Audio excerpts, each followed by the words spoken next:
here we are, right in front of the spaceship. That I have to say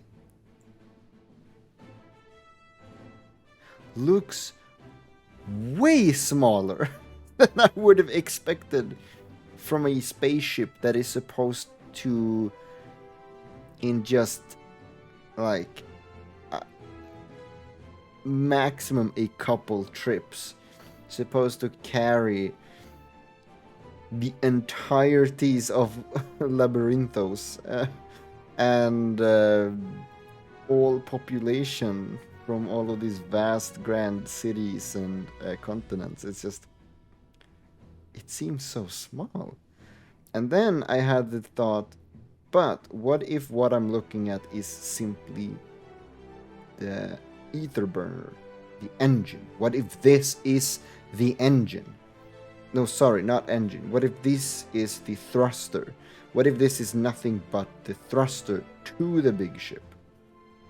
That would make more sense. But we'll see, I suppose. Alright. Potional is ready to lead you to Heidelin at last. Yes, I walked around and I think that that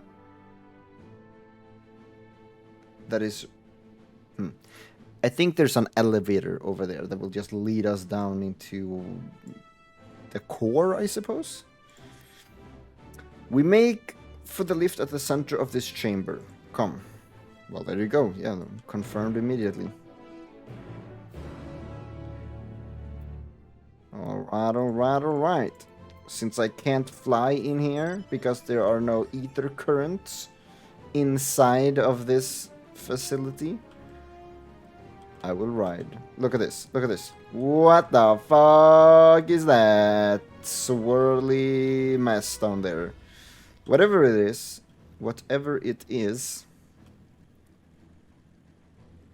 Yeah, whatever the fuck it is. Here's the lift for it. Down there, I suppose. It takes us down there. As you all know, alongside our physical world exists an ethereal plane, what we refer to as the ethereal sea. At the heart of the star, the physical and ethereal are one and the same. Thus, the deeper we go, the easier it becomes to pass between said planes. We utilize this principle in constructing the anti-tower and once more here in Thomasine. No sooner did the Forum decide to withdraw from Eorzea than we began work on this facility. Our work culminated in a device that allowed us to peer deeper into the ethereal sea than ever before, in search of Heidelin's ever fainter echoes. The Itoscope. And you communicate with her through this device? For a time, yes, but since the 7th Umbral Calamity it has been rare to hear even a whisper. If you wish to reach her, you must journey closer to the center of the star than we have ever dared, beyond the Itoscope. Even so, I make no guarantee that you will find her, nor of your safety, not so deep in the ethereal sea. We understand, but if we are to deliver this world, we have no choice but to try.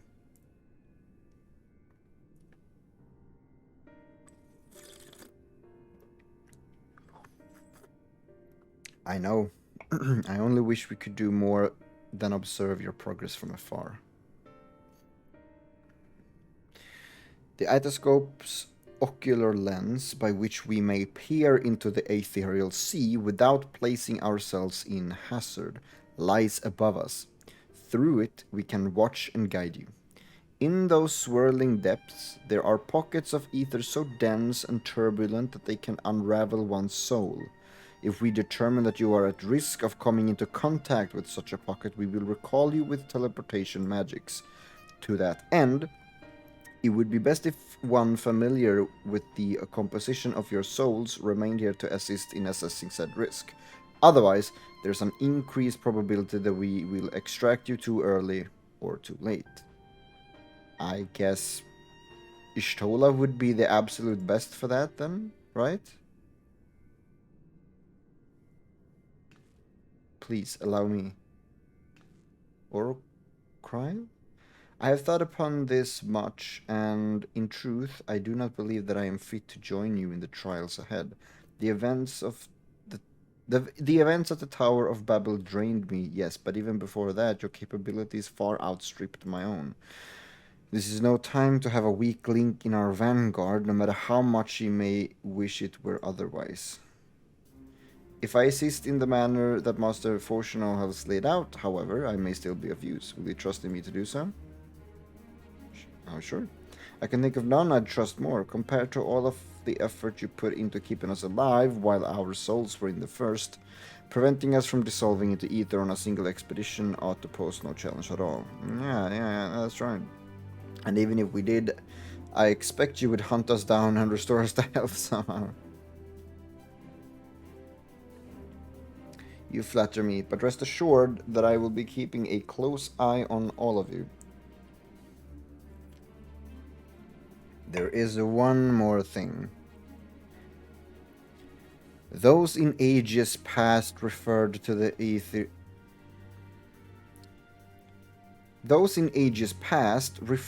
ethereal sea as the underworld, our final resting place. In its embrace is memory washed away, leaving only the purity of one's soul, or so we believe. Yet, what of these memories? Few think to ask what becomes of them, cast adrift on ethereal tides. Some theorize they linger for some time, those associated with strong sentiment in particular. In those depths, memories of the departed may even coalesce around you, for hatred or for love. Thus do I caution you to be wary, but also have faith. Remember those who did gladly extend a hand to you, that they may lift you up once more. So, maybe the last zone isn't the ship then, but the ethereal sea.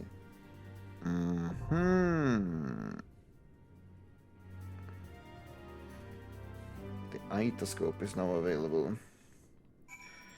Alright, holy shit. Let's go! Jumping right into a dungeon. I like the sound of that. I stand ever ready. Hell yeah, let's go. The itoscope. Cool. That's really fucking cool.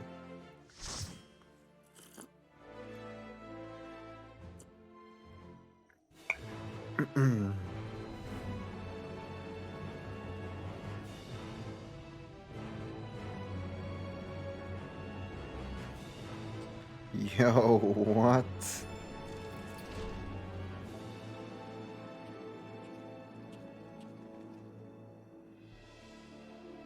Look at this place.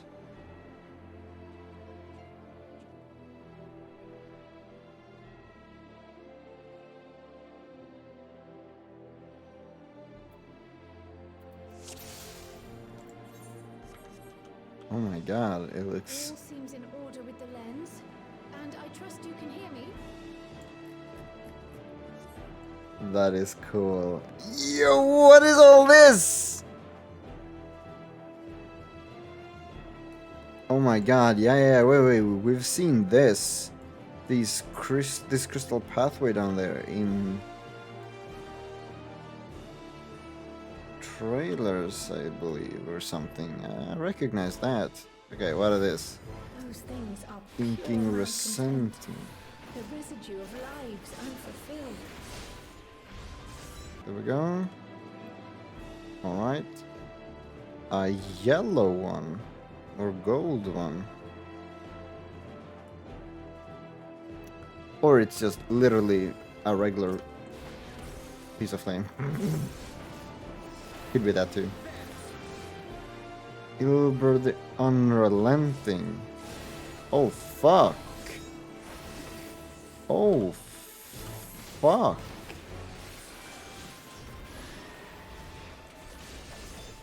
Hold still.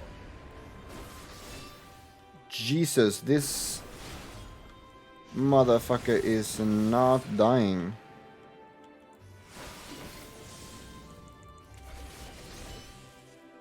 What the hell are they doing?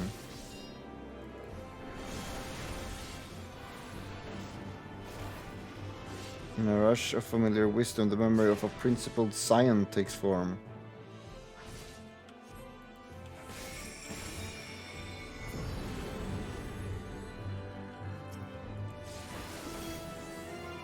What the fuck? Okay. Alright. What the fuck? Holy shit.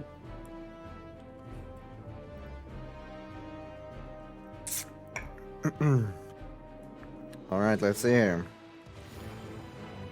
Livia the Undeterred. You cannot take this. Wait, Livia the Undeterred. You cannot take this from me. Never will I surrender my devotion, my love. Is it really fucking mean to say that I have no idea who this is? Livia.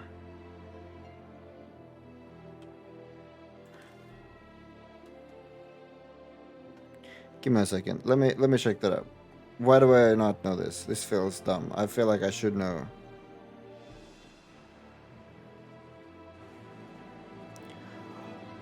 Oh, Livia!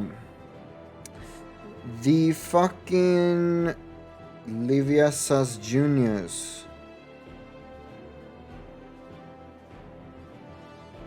Oh, fuck. From fucking, not Praetorium, but the other super long MSQ. Holy shit, yeah, what the fuck? The Undeterred. Oh, that's pretty cool.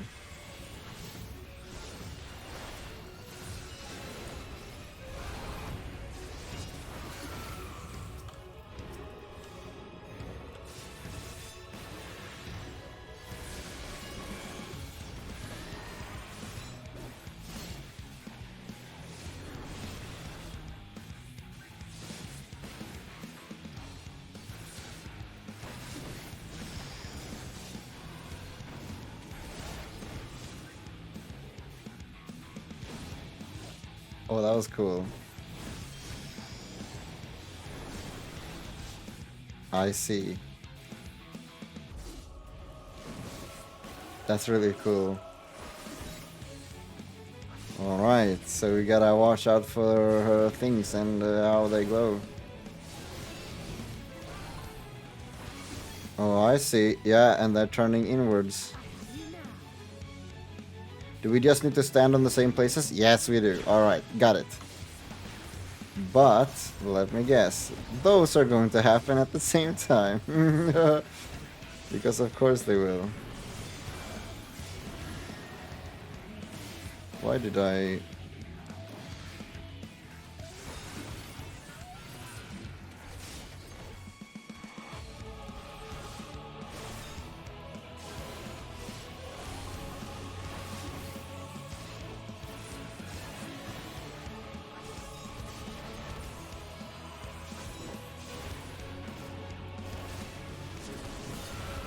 Ouchie.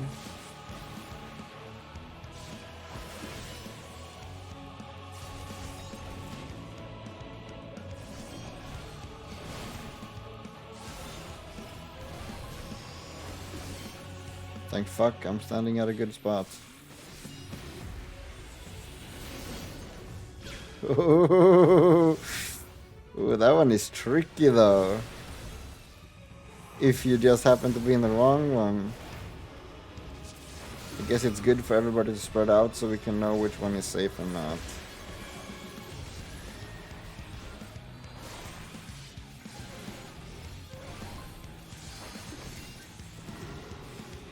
Hold still. Alright, get that off. Okay, it's gonna pump one of those. Oh, nice, we just got Life Surge. That's what we want.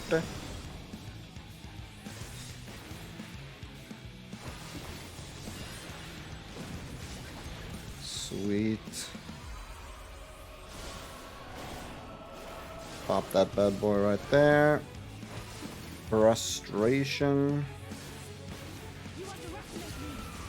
I haven't seen her do a targeted tank buster yet. Well, there you go. I could have just completely have missed it, but I was just noting. I was like, wait, I don't think I've noticed her doing it. My lord, guys. Follow the flow of ether. It will guide you. Oh.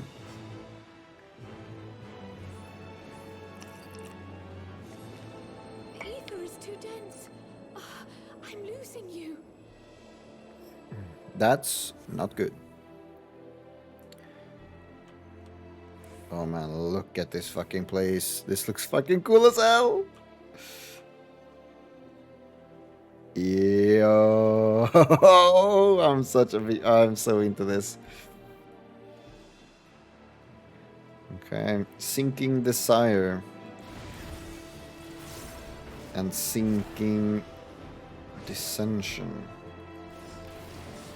Hold still. There we go. Alright, another regular flame.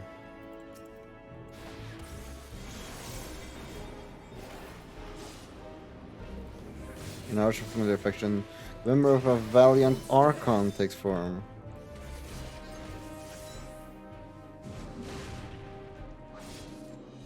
Hold still.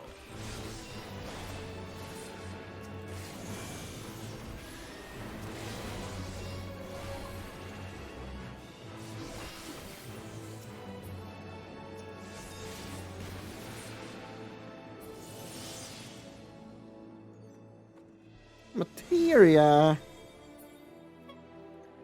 Oh.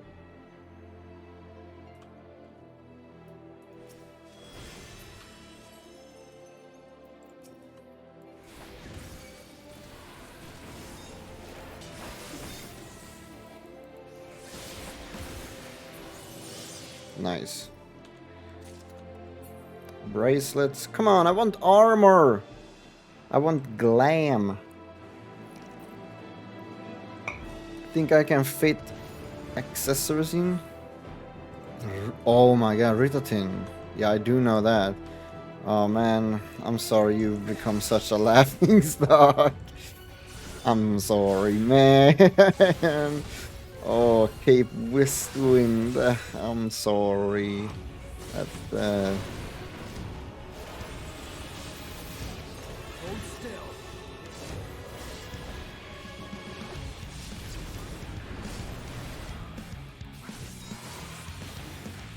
Okay. That was quote unquote just a normal. Huh? Allow me.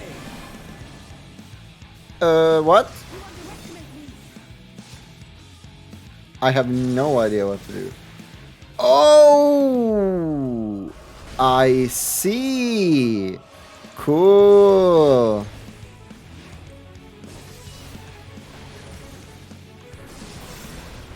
That was really cool. I like that.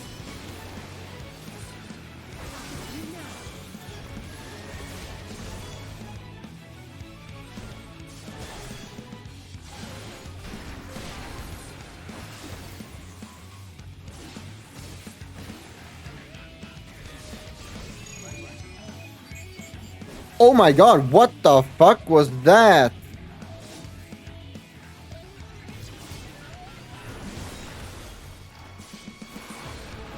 I was just trying to analyze what I just witnessed.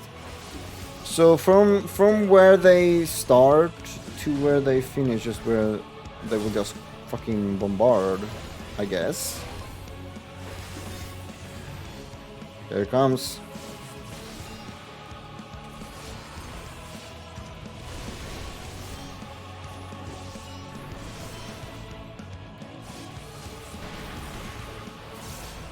Um.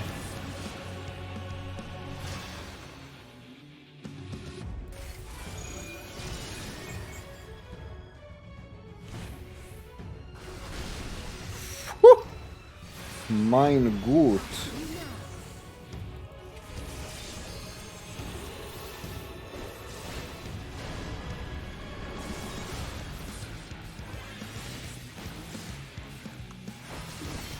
Okay.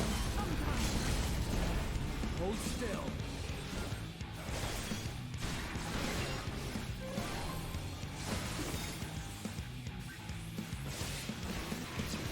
Yeah, so it's gonna cover those three corners and to the middle. Yep. That is exactly it.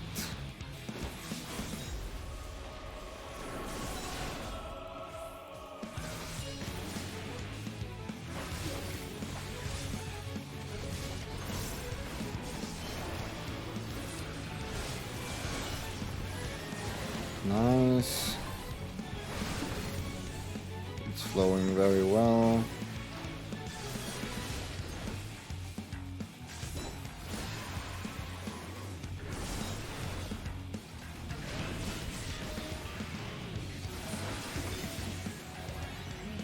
And you're done.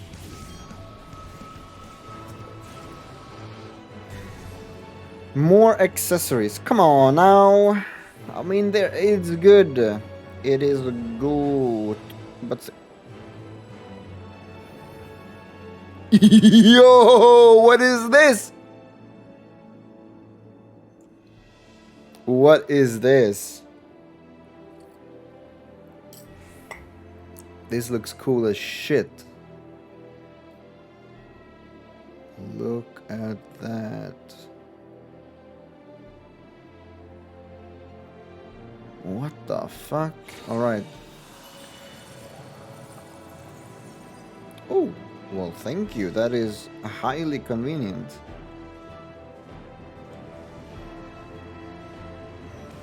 Oh, it's those fucking...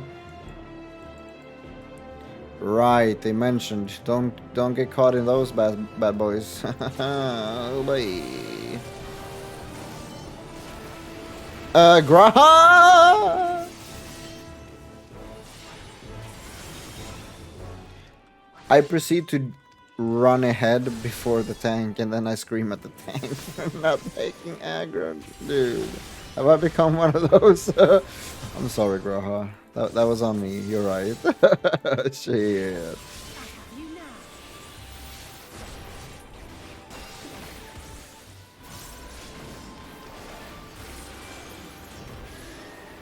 Cool. Cool. No problems. No problems. Oh. Oh. Infilius spirit. Don't do this to me, man. Come on.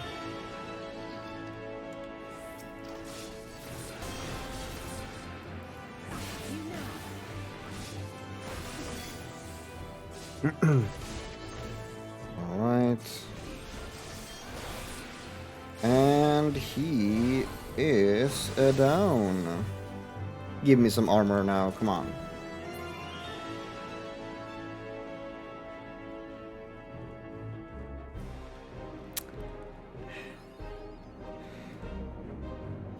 Alright, what do we got? What do we got? What do we got?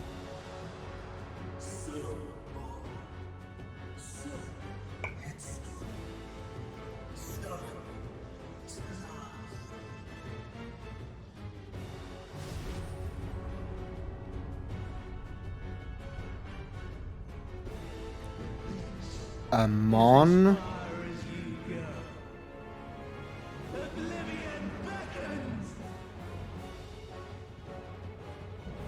Sundered Soul, Amon the Undying.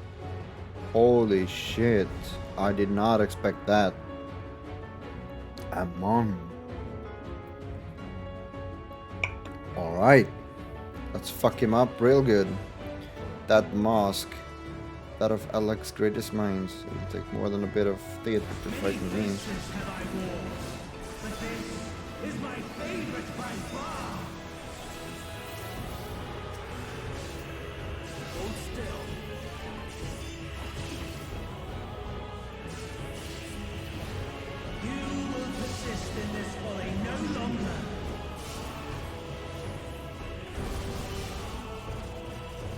Oh, oh, oh, what the fuck? That's cool! That is really fucking cool. What the fuck? The stage is set. You cannot stop us. What is that? What will that do?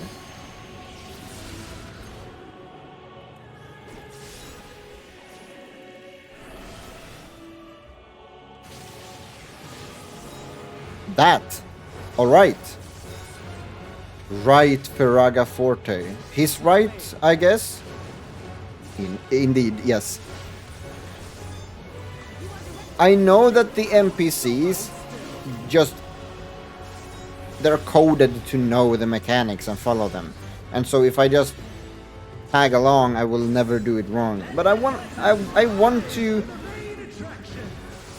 I want to... decipher it myself, if that makes sense, because otherwise I won't really properly learn.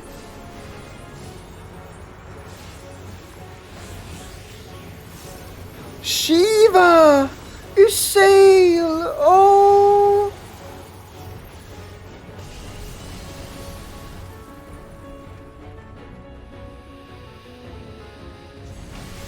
You sail. What a boorish audience you are.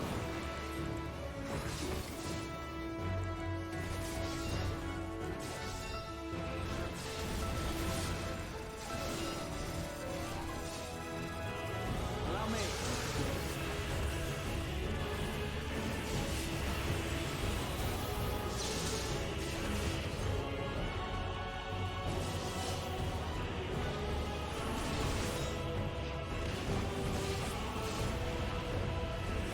Right. I don't remember which this one was. That one, alright. I see.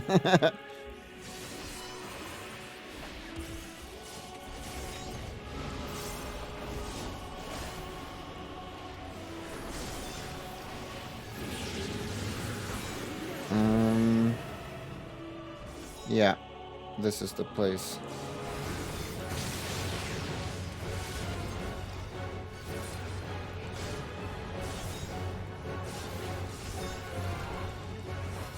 Nice, nice, nice, nice. And we do that one. Oh, there we go.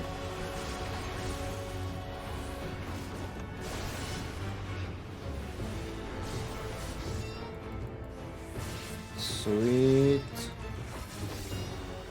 I'm liking this boss fight very much. Very much.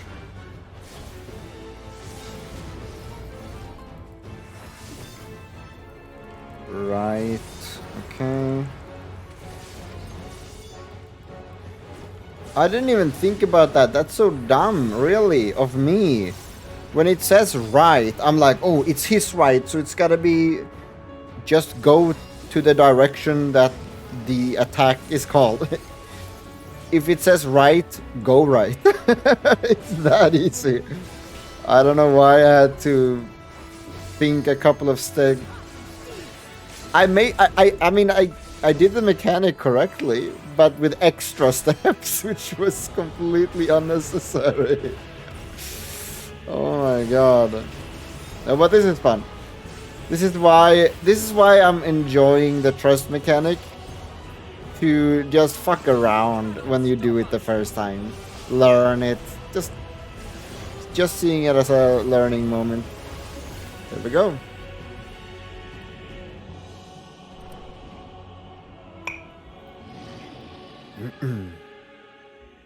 I'm on. Lies. All lies. Your dreams, your hopes, your futures, delusions and lies.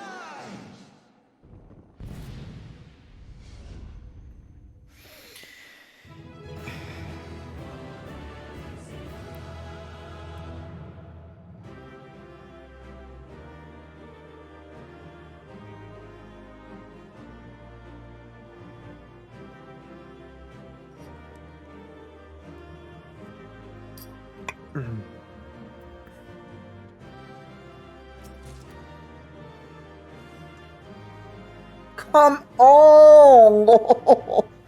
I didn't get a single armor piece whatsoever? Did I even get any fucking...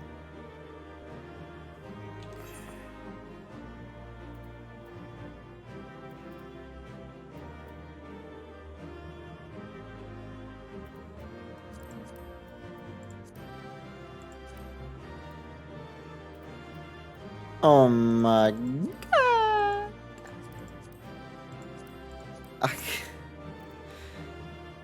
Man. Dude, have you seen how cool that new gear in that dungeon looks? No, I don't know. I don't know. I don't know how cool it is. But you have you at least a clue? No, I have no idea what it could possibly be whatsoever. Jesus, the experience I got though. What the fuck? Oh my god. Nice. Oh, I mean, I doubt that I will get the required experience since I will be streaming for what, like, at the absolute tops 2.5 hours more. But it would be cool to see the 90 skill of Dragoon. And holy shit, I theorized everything correctly. It is the Fermi's paradox. That's what they found out about. My very essence begins to wane. Sweet, sweet agony.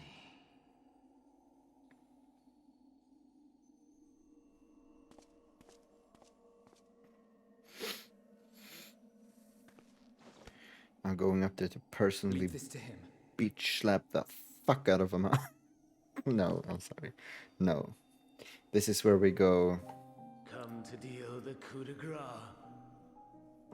Good. Watching you struggle against the inevitable is bad comedy. Erase me from existence, soul and all. No. Do you recall your days as Hermes? Have you any memories of Meteon? Yeah. How would you know that name?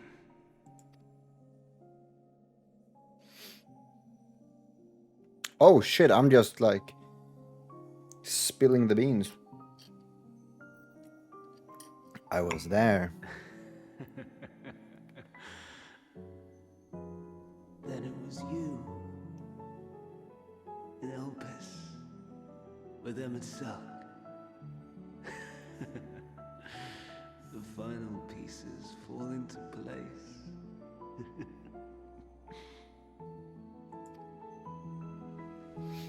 In my halcyon days, as the mortal Ammon, I was haunted by a dream. Night after night, the faceless multitude, the voiceless cries, shards of shattered memories. But slowly, the fog began to clear. This was Elpis. And I was Hermes. Recurring though it was, I paid this dream little heed. It was only when I was granted the seat and memories of Fandaniel that I knew these visions to be true. They were the memories of Hermes that he himself erased using the power of Kairos. Or so he thought. In his attempt to burn away the events of that fateful day, he succeeded only in searing them more deeply into his soul. My soul. Death failed to expunge them. Oh. No matter how many times it came. Rebirth after rebirth, from one Fandaniel to the next.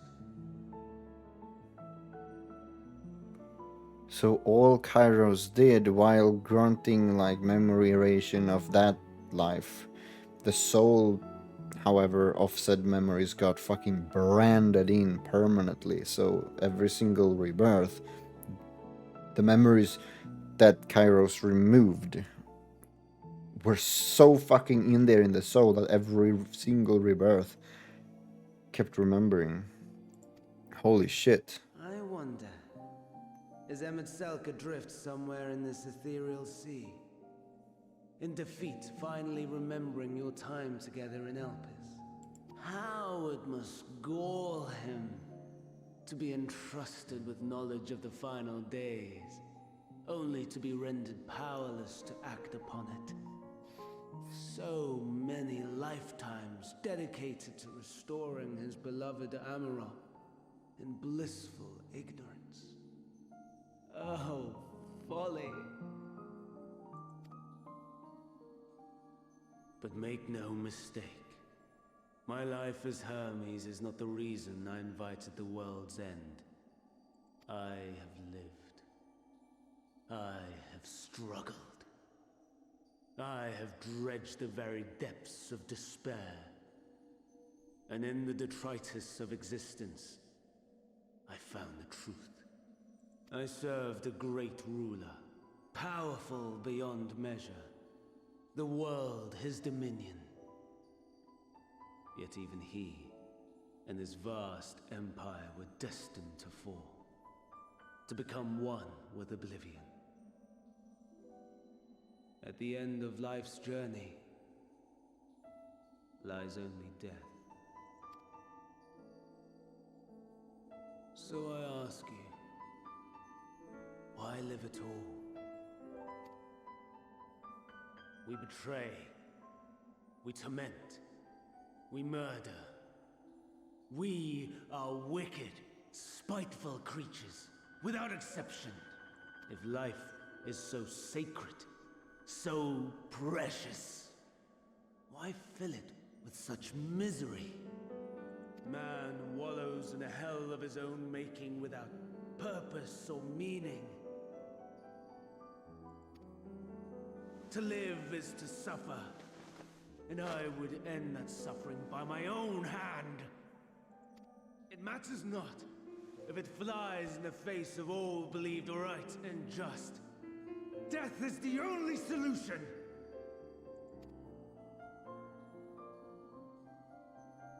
That is my truth, my answer to the question. And yet, even as the words pass my lips, I am filled with doubt.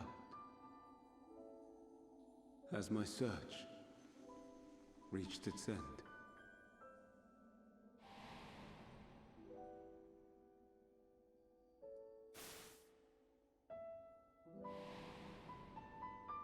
Was this the only way?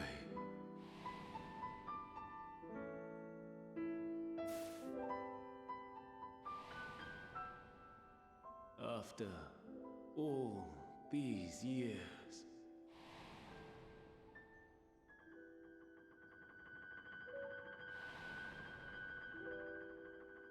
is this the answer I was hoping for?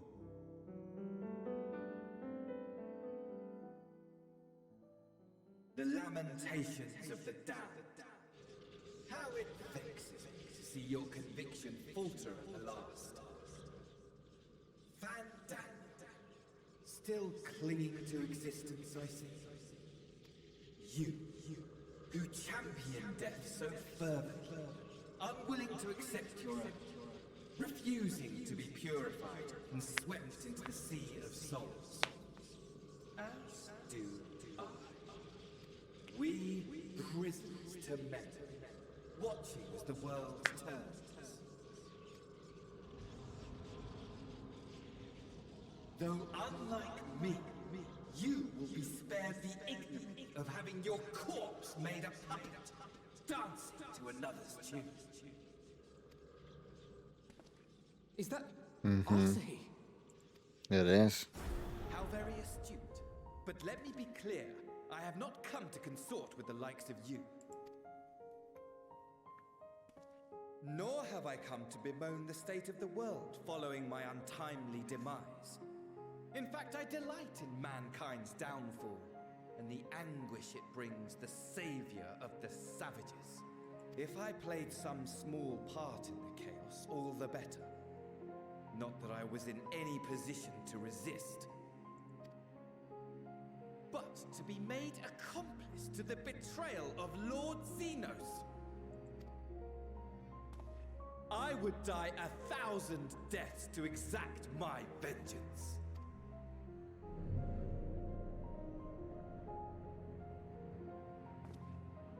Now you are at my mercy. I shall drag us both into oblivion, and you will never see the fulfillment of your magnum opus, even should you be reborn. Your desperate search for answers must start again.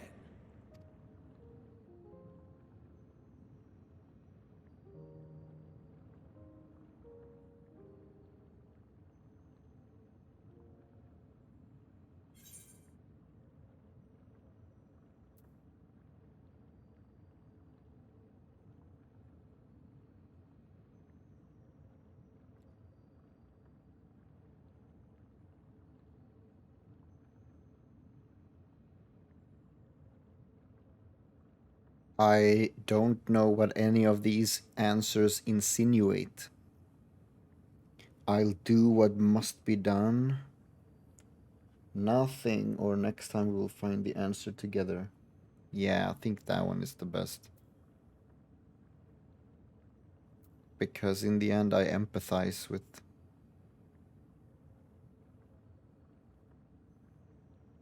or sympathize with Amon, with Hermes.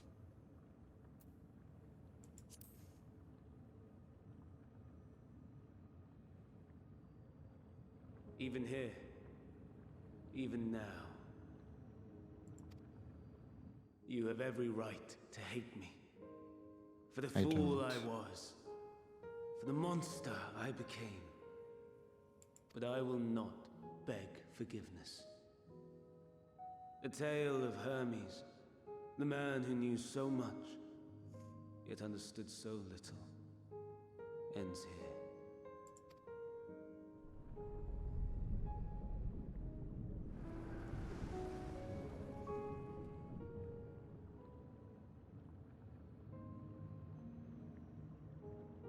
Don't try to follow me. I had more of you people than I could stomach in life. Never mind in death.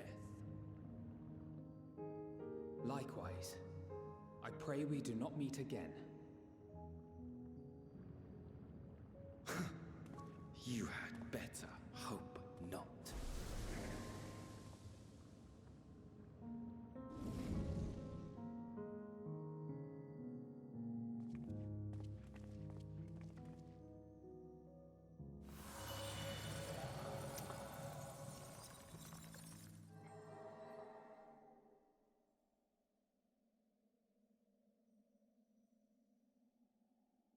Come. Hydaelyn is waiting. Well, that didn't feel satisfying at all. Man.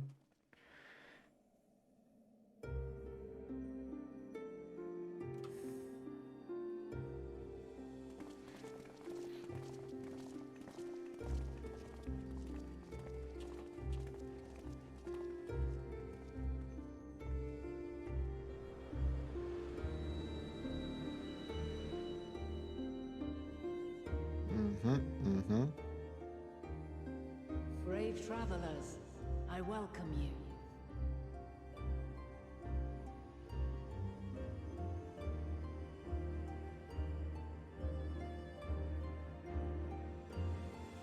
Oh, she looks so cool. We meet again, Venat.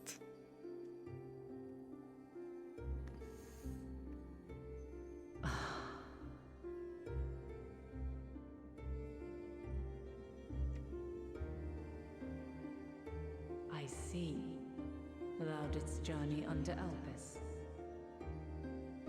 And now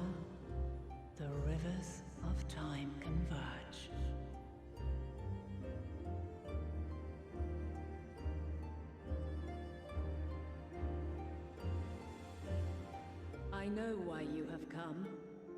Yet I would hear you speak your reasons all the same.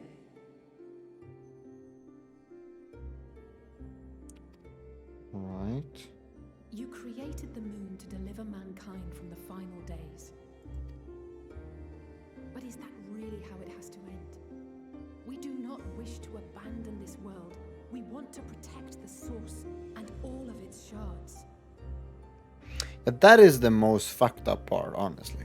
What if we were just like, we'll leave this place and our planet is fucked, but we'll go to another planet. It's chill, but it's not that. It's like, oh, but if the source gets destroyed by the final days, literally every single other shard will get fucked as well. That's so we have to stop it. To flee is but one of two paths. The other leadeth to Meteon, far beyond the stars, where she doth chant creation's requiem.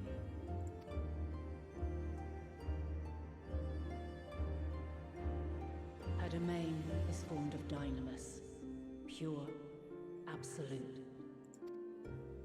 Where emotion and memory govern all, ether will avail you naught. Meteon hath gathered the pain and despair of countless stars, and to go unprepared is to go unto your doom. We'll beat her. We'll win. I swear it. Is what I might have said once. After everything I've seen, all the times I've succumbed to my own anger and fear. I can no longer pretend that courage and faith would be enough. But are we truly so powerless? That our only choice is to flee? Far from it, my child. Long ago, the inhabitants of myriad stars, many more prosperous than Atheris, sought to free their worlds from life's woes. Sorrow and anger, conflict and hostility, despair, and even death itself. But as Meteon reported, every attempt ended in failure. Darkness abideth within every living being and can never be cast out. Neither reason nor faith can challenge this immutable truth. To live is to suffer, and in suffering, find strength and purpose and hope. As you have done so many times before. Thou dost pursue an impossible dream, yet knowing this, you pursue it nevertheless. And thou hast learned to depend on others as they do thee. Thy yearning for the power to save the powerless hath ever driven thee to greater heights. Thou hast grown strong.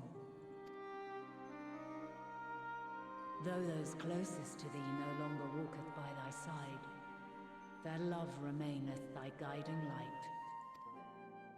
For duty's sake, thou hast been bound by truths unutterable time and time again. Yet thy heart hath never wavered, as thy companions will attest.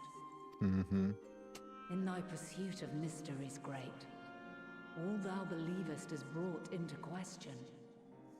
Undaunted, thy thirst for knowledge remaineth unquenched.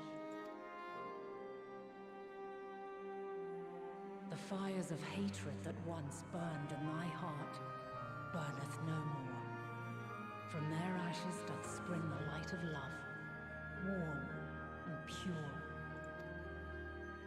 As witness to black calamity, thou despaired at man's helplessness. Resolved, thou didst unite a distant world on the brink of collapse. You're the best, Graha. You're the best. And thou, my champion, when all did seem lost, thou never abandoned hope. For every trial and every foe that did bar thy way, thou hast proven equal to the challenge, drawing courage from the many bonds forged on thy journey. You have all known despair, and though the end approacheth, you walk on, heads held high. Therein lieth your power, the strength to silence the song of oblivion. Then there is a means to confront her.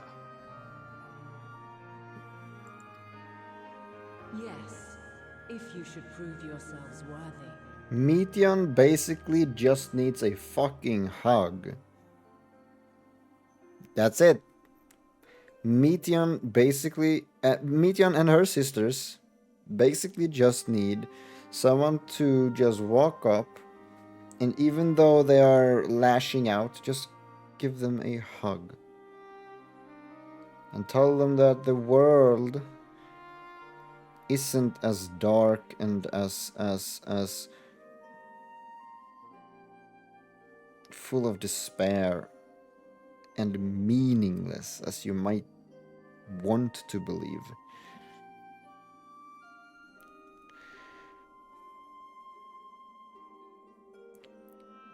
Meteor and her sisters also need fucking therapy. You know what I mean? But Hark!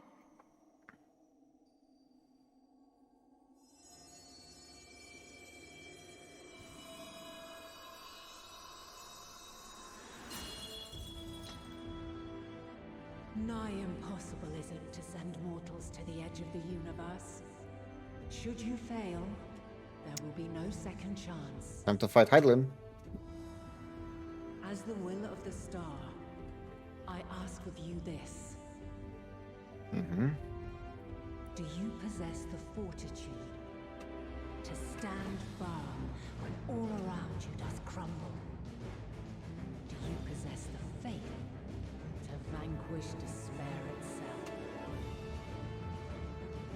Should you lack the strength to best a supreme deity, I cannot allow you to make the journey.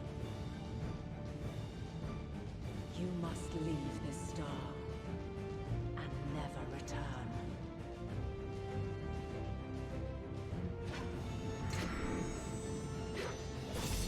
Prepare yourselves. Prove ourselves worthy, then. Sounds straightforward enough. Aye. No room for confusion there. In any case, we've come too far to back down now. I am of the same mind. What power I have, I shall bring to bear. The three of you seem to be forgetting who we're up against. It's not every day we battle a divine being of untold power. Well, not quite every day. Do try not to get underfoot. Needless to say, there'll be no margin for error. Let us hold nothing back.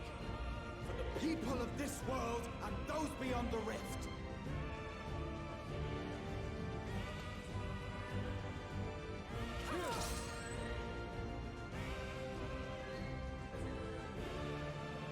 Alas, the question I posed to thee in Elpis hath remained unanswered these long years.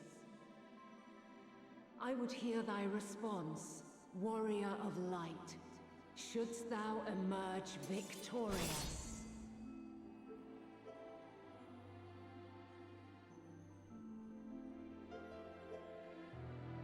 What was the question again?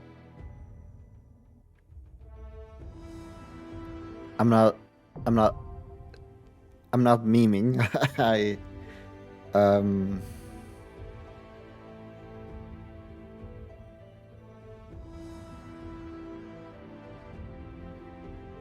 During this quest and when using the Trust System scenario mode, you have the opportunity to undertake this trial with a party of scions. Some of these allies' roles will differ from those you are normally able to select. Additionally, you may now enter the Itascope with a party of NPC avatars.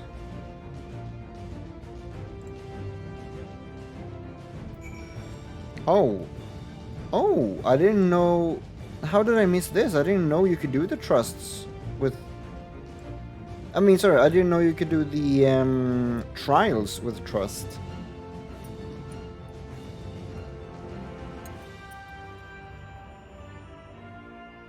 I see. Oh. The tea leaves part.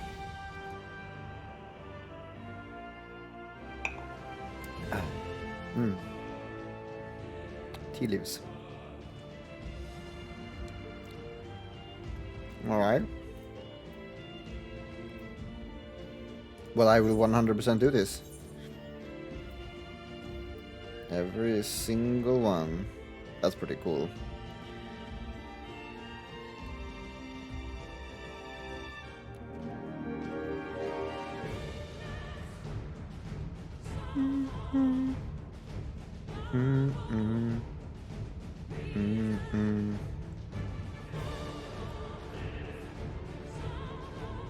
I like the fact that they have polarization.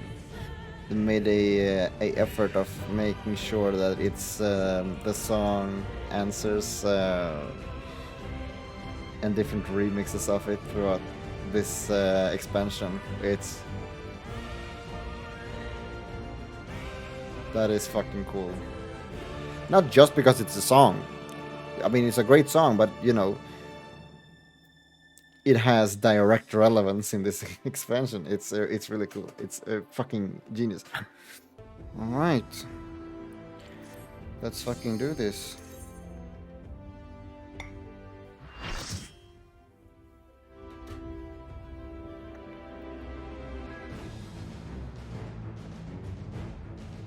The Sea of Stars, the Mother Crystal. That's fucking cool. Divine Light Hydaelyn. Alright. Alright. I, the last of my kind, shall test thee. Come, prove thy worth.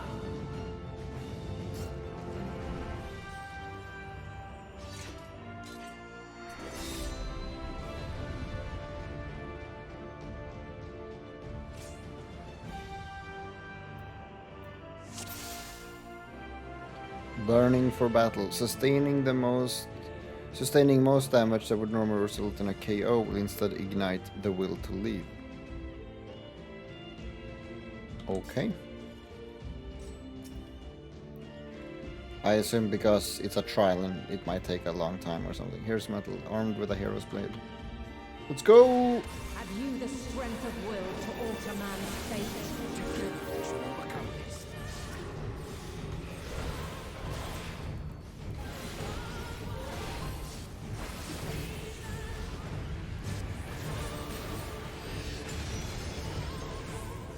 Change of arms.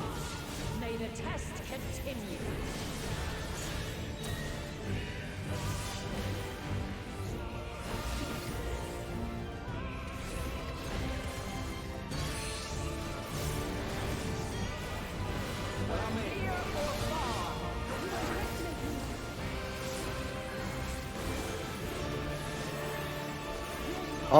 Oh, it's a tank.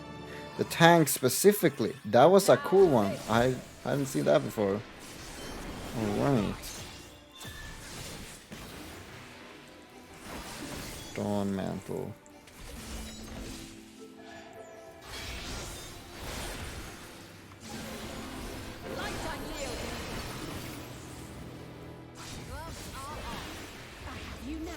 I don't know what.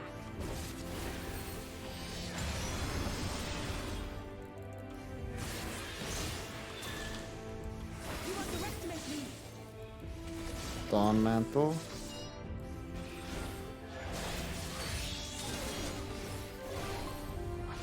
By blade.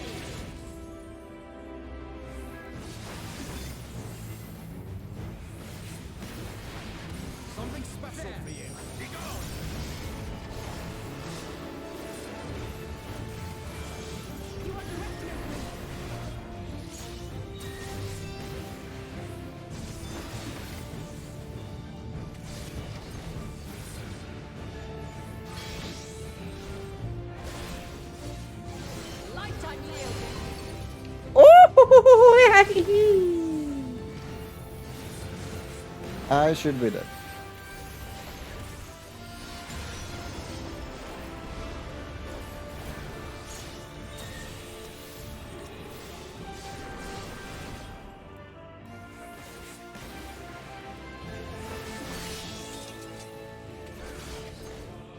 By blade!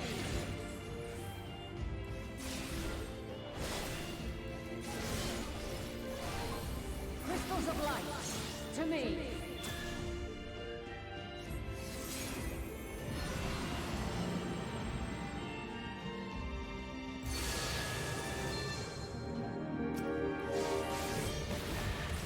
Here!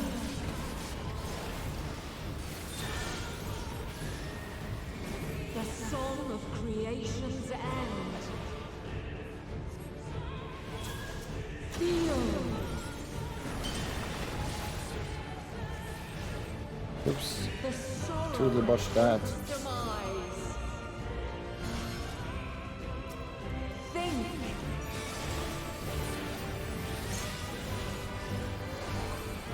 Find your way in the darkness.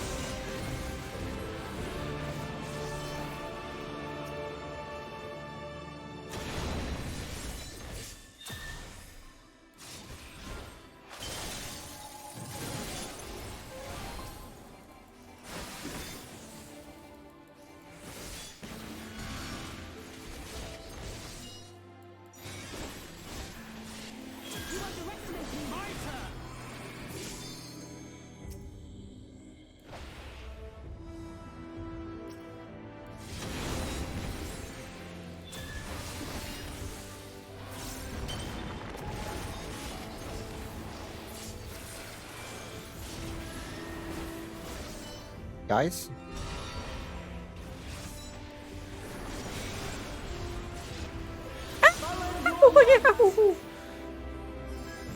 That was far closer than I wanted to My be. children, and never look back. Oh, this is cool. This is fucking cool. Holy shit. Then you are resolved. Yeah. But this test is Do it, Estinian. Oh, it was Alizé. Nice. by crystal light.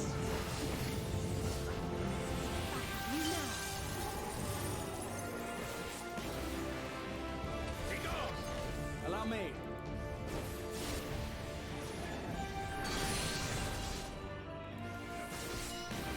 Where near or far. Here we go. You underestimate me.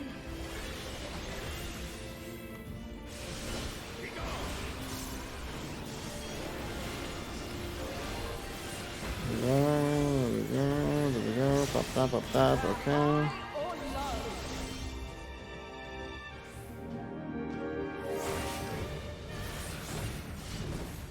That was a clusterfuck oasis. Oh no, you're right.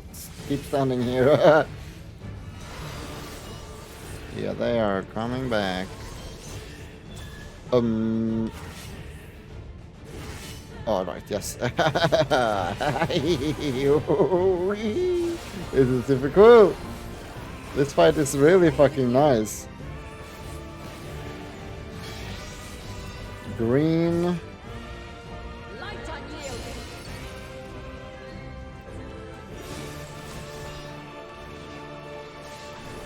Go. Refulgence eternal. What?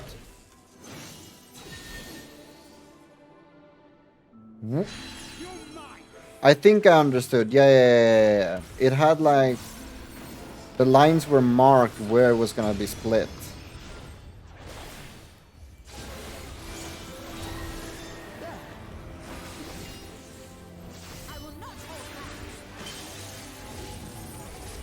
I would hope not, Alizé.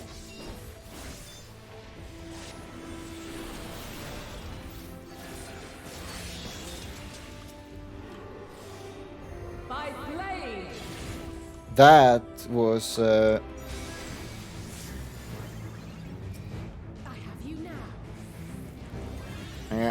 I did not pay attention to what she was actually casting. I just saw the AoE marker and got scared. That was dumb. Radiant heal. Okay. That one is just unavoidable damage. I see.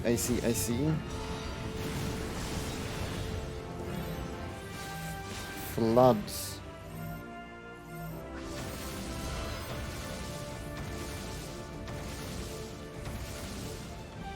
Here we go. Yeah. I assume we just have to avoid all the directions. Oh, they slowly move. Okay.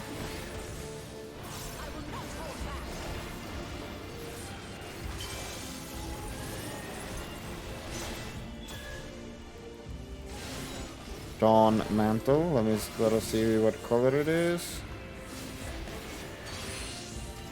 Red. There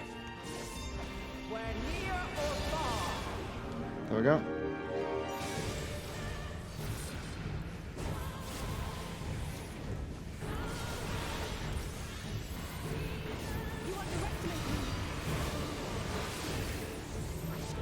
It's on me again. Okay, I don't really want to be standing here.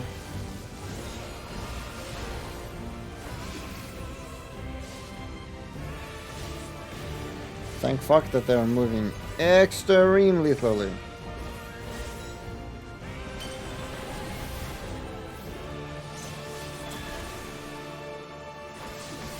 Dawn Mantle.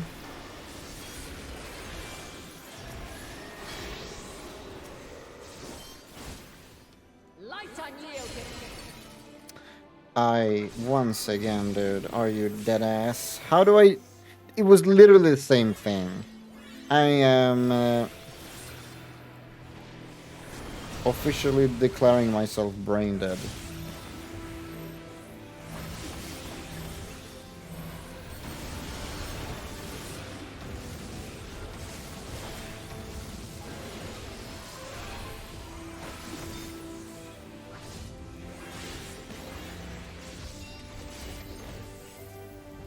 Dude, I need to hit these positionals. What the fuck are you talking about? Ah! We're talking about you.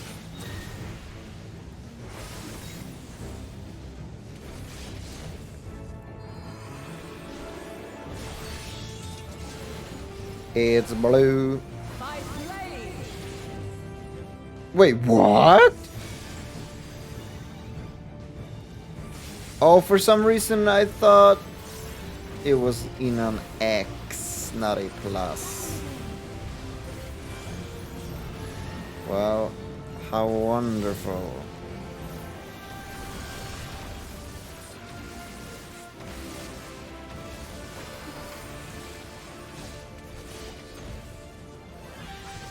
Thanks for carrying me, Mr.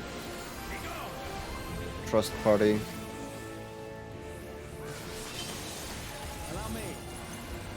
I guess this is also the kind of curse of playing a trust. I am clearly not paying fucking attention whatsoever, even though because yeah, that was bad of me. That was really bad of me, honestly.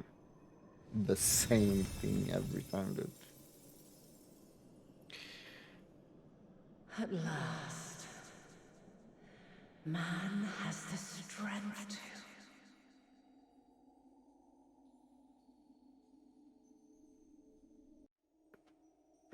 Stop, Meteon. Overcome depression.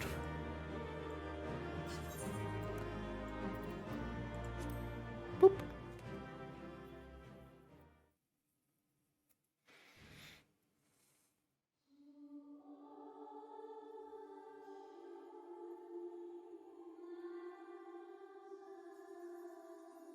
And there it plays again. This can't be happening.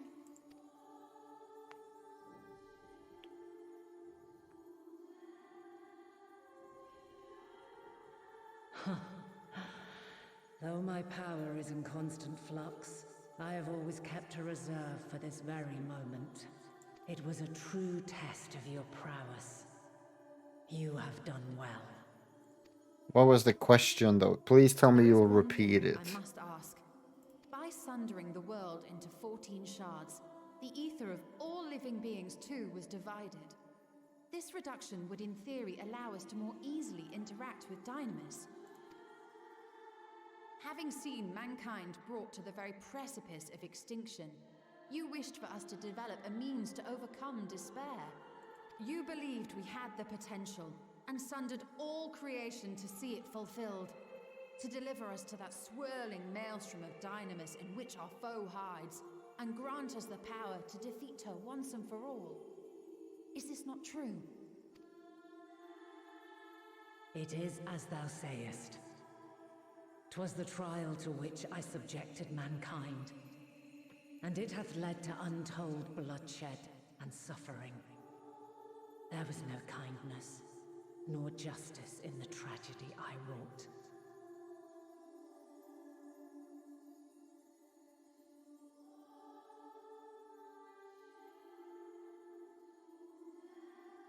When confronted with the almighty Zodiac, my only recourse was rend him and the world asunder, that his power be diminished for a time. And so it came to pass. Now you, my chosen, have surpassed my expectations, surpassed me. I entrust the fate of the universe unto you.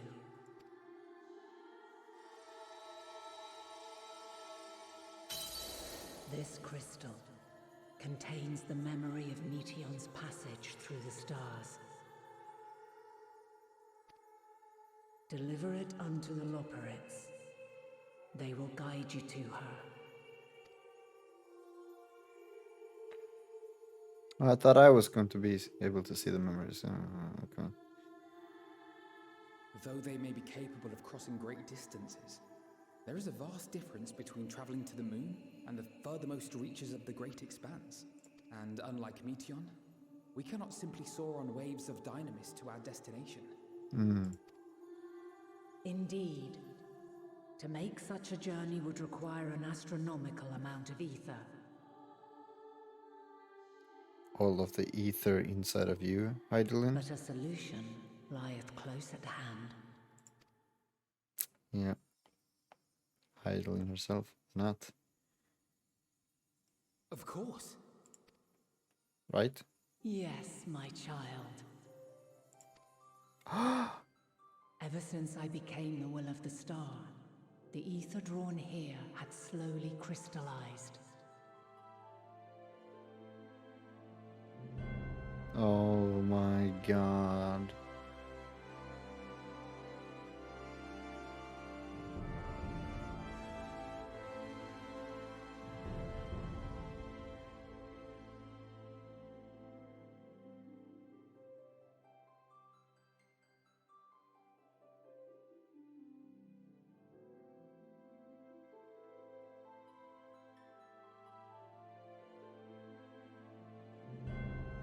Oh man, this is good. They who have answered my call know it well. While I have remained hidden, it hath become the embodiment of the planet's will in my place. A faceless, omnipotent force of nature. The Mother Crystal, our final hope.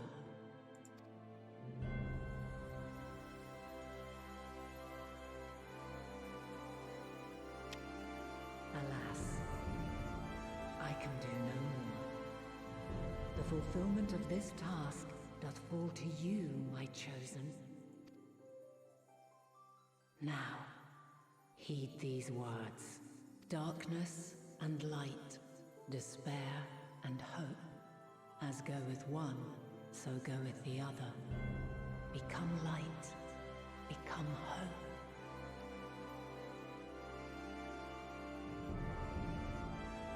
Oh, I love that they're actually playing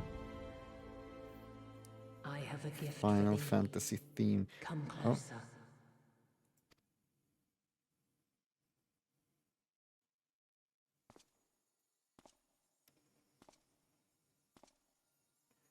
Long have I searched for a means to safeguard the future of this star.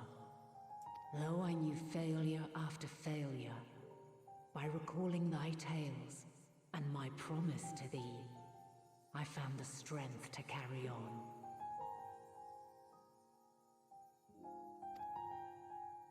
Though the world is ever changing, thy thirst for adventure hath never waned. Thine unshakable resolve never ceases to amaze, to inspire. As a mark of my gratitude, I bestow this final gift. Thou dost possess the crystal of Azum, yes? Mm-hmm. As Heidelin, I reside over the forces of stasis, tranquility, peace. The laws which impart stability to existence itself. I will weave this self-same power into the crystal, granting thee mastery over matter, to give form to the formless. Use it wisely, for it will not last indefinitely. As thou hast seen on thy journey through the ethereal sea, souls are drawn to thee. Mayhap this trait will prove to be a boon rather than a hindrance.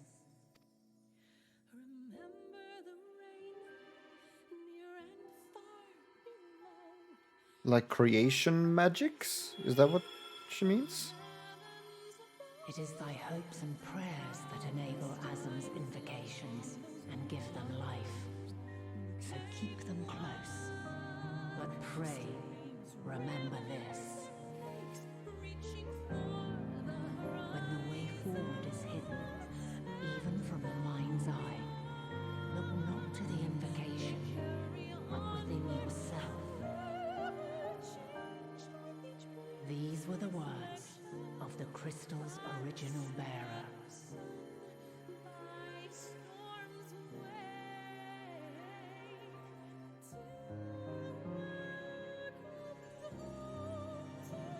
With that, my work is finished. Fulfill our promise. Right the wrongs committed when the world was yet whole. Silence the song of oblivion.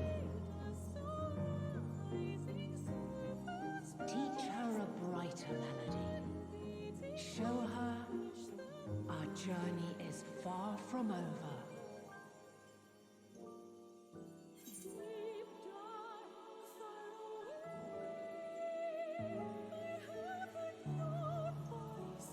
I don't even want to refer to her as Heidelin. I want it to be more intimate than that. You know what I mean? More personal. We will find our way, Benat.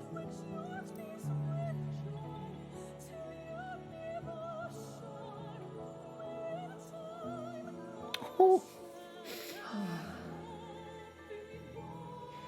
Of this, I have no doubt, for yours is a light brilliant beyond measure. Long after I have gone, though not even my soul remaineth, my love will be with you forever, my dearest children.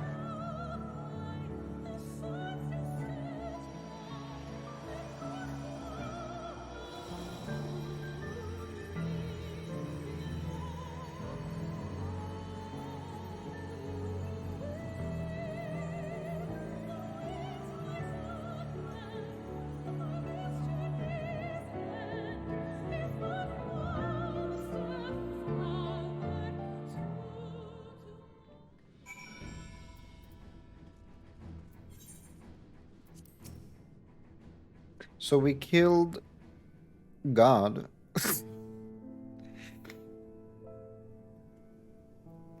I am glad to see you well, though we could roughly place your souls deep as you went, we could neither see nor hear you. The fluctuations in your ether near the end give me quite a fright. What in the world happened?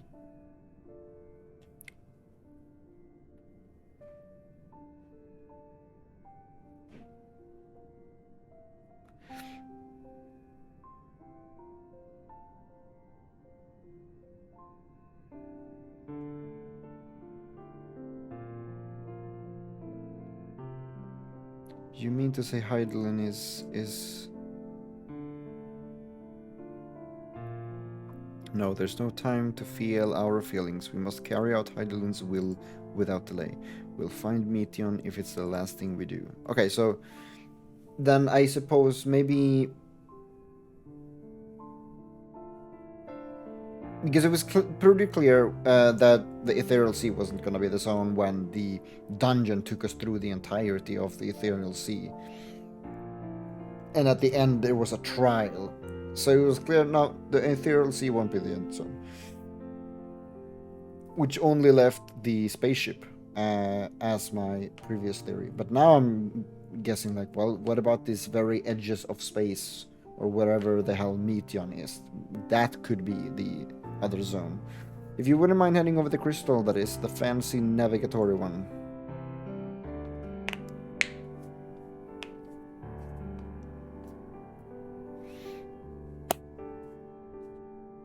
To the edge of the universe, where congregates the despair of countless stars. You are determined to see this through?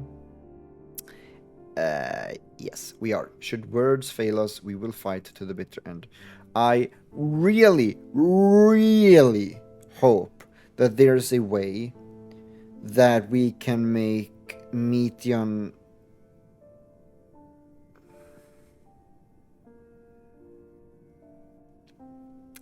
not necessarily go back to how she used to be, but more in the sense that we can remove this dogmatic view that life is pointless, we should all just die, that is the best scenario, and just, I don't know.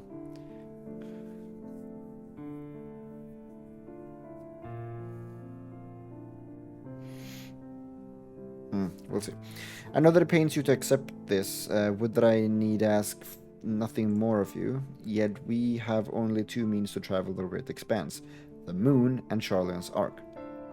I am all too aware that without both of them there will be no exodus, but I nevertheless beg you to honor the agreement we made. The forum's decision will be honored. You have earned the right to use the ship as you see fit, and I could not resign it even if I wanted to. As it happens, I do not, and would do all within my power to aid your cause.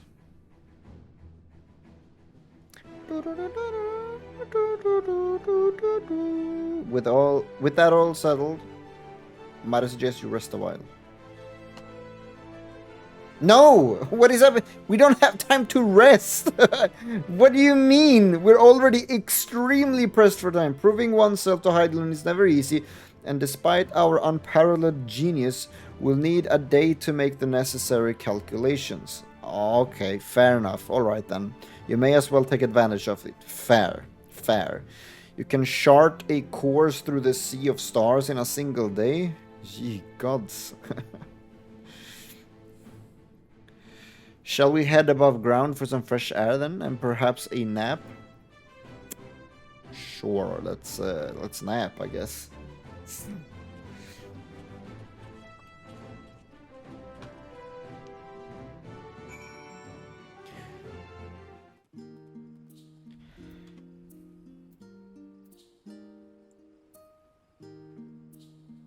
Where the fuck am I?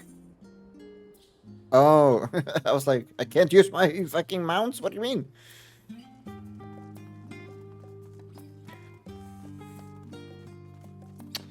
Alright. Boom. The Baldesian Annex.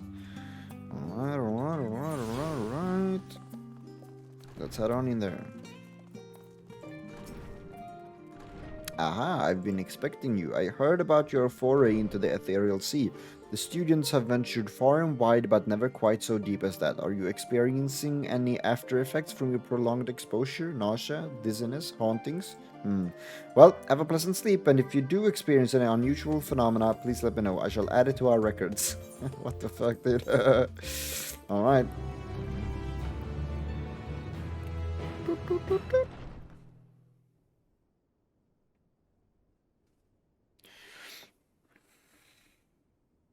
My man's is straight up just sleeping in his extremely pointy and jagged armor.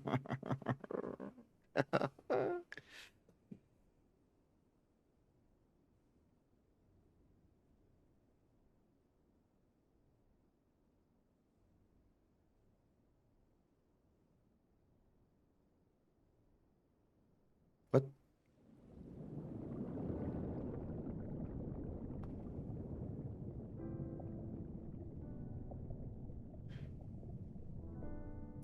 I know these things. There you are.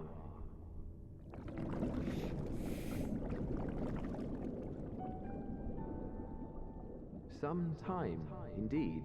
Yes. For you, at least.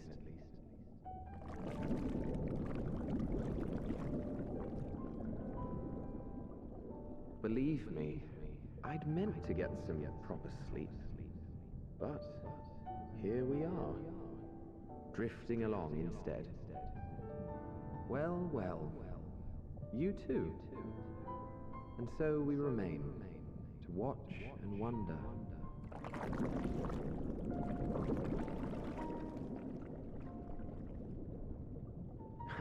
Yes, indeed. To begin, we first must see the end.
Kryl has urgent news.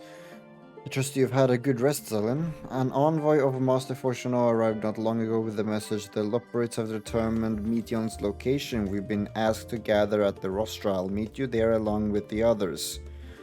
Rattle, rattle, rattle, rattle, rattle, rattle, rattle.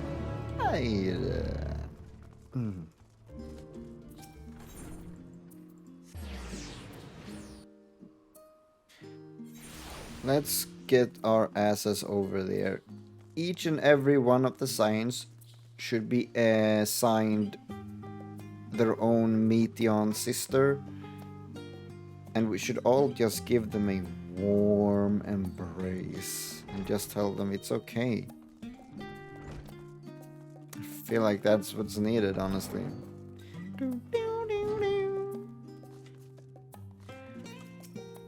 Alright, Fortuno.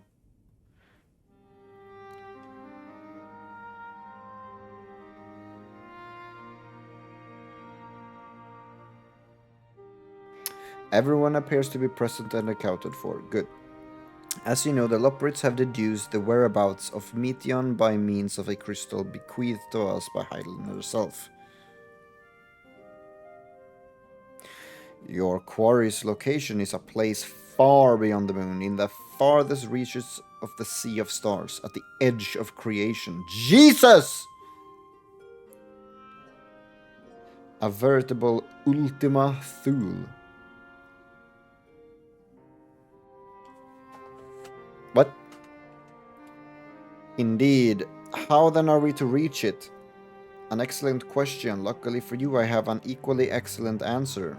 In theory, with its advanced propulsion system, the moon is capable of delivering you to Ultima Thule, but the myriad other facilities housed within would greatly impede travel through the Sea of Stars. Even the Mother Crystal may not possess ether enough to bear so massive a vessel to our destination and back. However, if we integrate our hyperhopper into your ether burner, we should be able to fire things up and jump our way to the end of the universe in no time. What the fuck? Father, does this mean...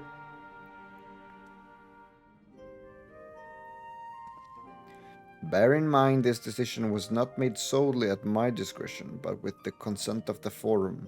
Hearing the Loporrit's proposal, the Forum was faced with a grave decision. To commit the Ark to this endeavor would mean abandoning both our plans to evacuate to the moon and to resettle on another star. Needless to say, the proposition invited fierce debate. In the end, however, the Forum was swayed by the simple fact that Hydaelyn believed you possessed of the strength needed to overcome this crisis. The Great Exodus was, after all, a plan of Hydaelyn's own making. Therefore, if in the 11th hour she would proffer another means by which we may seek salvation, we would be fools to dismiss it out of hand. Indeed, she sacrificed everything, her very existence, to avert the destruction of this star. That is why we have chosen to place our faith in Hydaelyn, in you. The Ark will be made ready for your voyage to Ultima Thule. What of all the people that have labored so tirelessly to prepare the evacuation? They must be furious. I would not be so sure. They have not forgotten your deeds on the Magna Glacis, nor did your instrumental role in orchestrating that delivery of adamantite go unnoticed.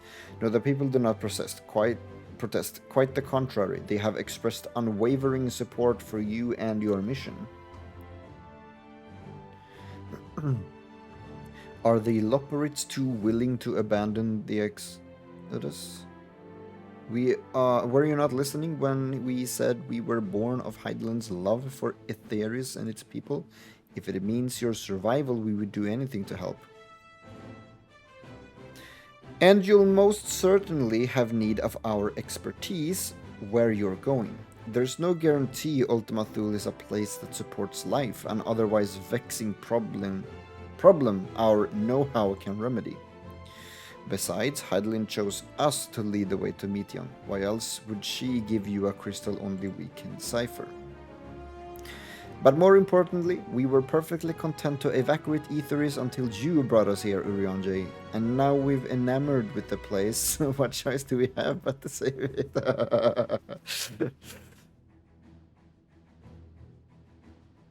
Of course, none of this would be possible without you and the Scion, so I must ask, are you certain you wish to do this?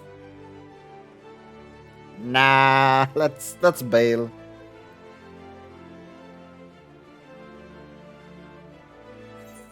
You couldn't stop us if you tried. We'll avert the final days, whatever it takes. Well, we've come this far. It's funny, but it's low-key true. What was I gonna say? No? Yeah, no, we got this far. No, we'll avert the final days, whatever it takes.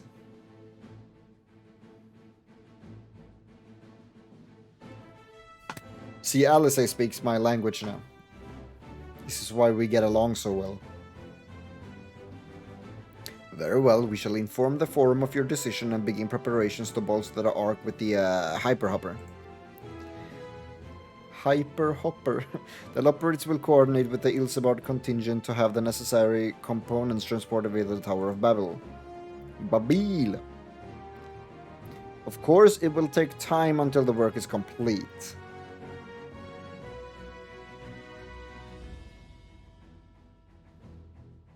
For now, pray take your ease. It would seem there is naught to do but rest and prepare, shall we? Come on, you can't... Ishtola... We can't nap again. We just napped. We just napped. We just did that. No more resting, for crying out loud. We need to get at this thing already.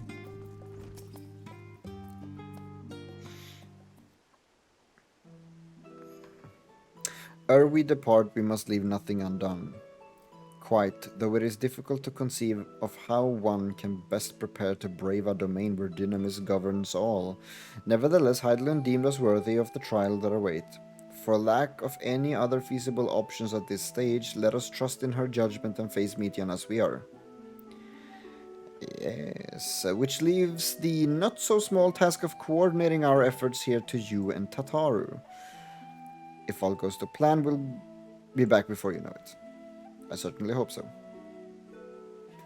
We will be praying for your safe return. Mayhap it will affect the dynamics for the better. With that settled, we should get some rest and make the most of the time we've been afforded. Look at her! I love Tataru so much. The meeting's over, is it? You were in there for so long I started to worry. What did they have to say?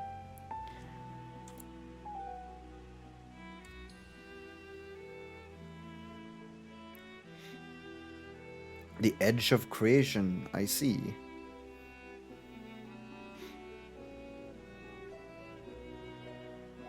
Rest assured everything will remain in order until you return, and you will return. Actually, Zelin, could I borrow you for a moment? Always, Tataru. Looks like your plans for the interim are decided. When the two of you have finished, meet us back at the Baldesian Annex, alright? What's up, Tataru? What you got for me? Words of wisdom? Archon loaf recipe? I will have it all. Come with me to the Agora. I have something to show you. Alright. Look at her!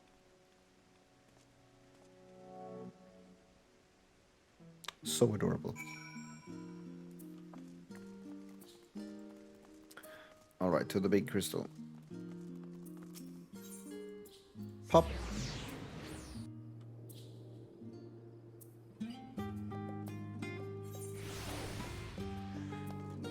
Okay.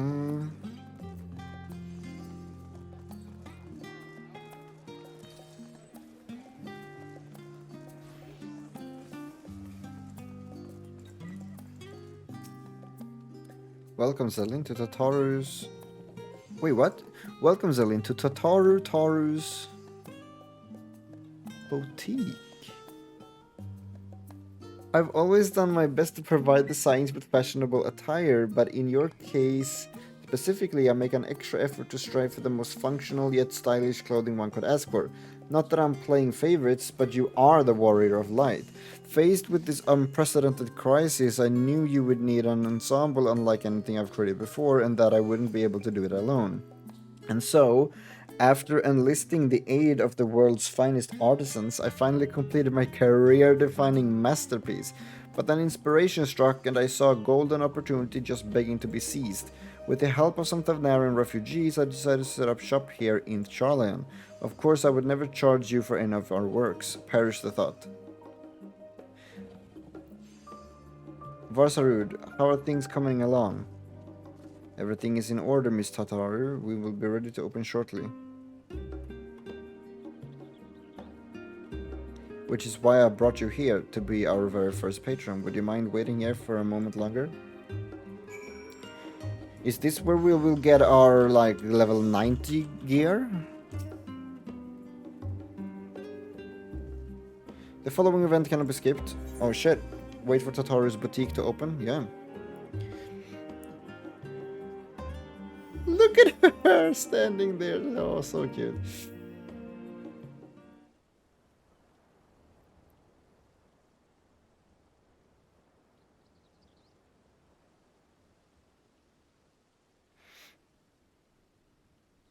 That's all I can really imagine it being. It's like, oh, that's where we're going to pick up all the level 90 artifact gear, if you will.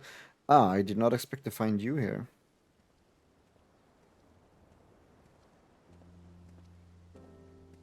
Vitra.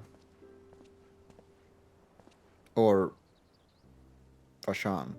I imagine Nidana would also wish to offer her regards. Alas, after delivering our dragon scales to the engineers, she remained to assist with their work on the ether burner. This simulacrum too will stay in Charlian while I oversee matters in Radzatan. It is a rather convenient means to keep abreast of developing pertaining or developments pertaining to the final days or anything else. It also allows me, after a fashion, to watch over my people in this distant land. Fashan, I was hoping you'd stop by. I can't thank you enough for allowing your artisans to work with me here at the boutique. I love that she has a boutique. That is fucking wonderful. Please, it is I who should be thanking you. This establishment has restored a sense of normalcy to their lives. You have blessed them with newfound purpose and a means by which to support themselves in these troubled times. What's more, when they at least return home to Rajasthan, the experience and knowledge they have gained in your employ will no doubt prove a boon to the artistry and commerce of our land. In fact, I came here to see how your new employees are settling in, to express my gratitude for granting them this opportunity.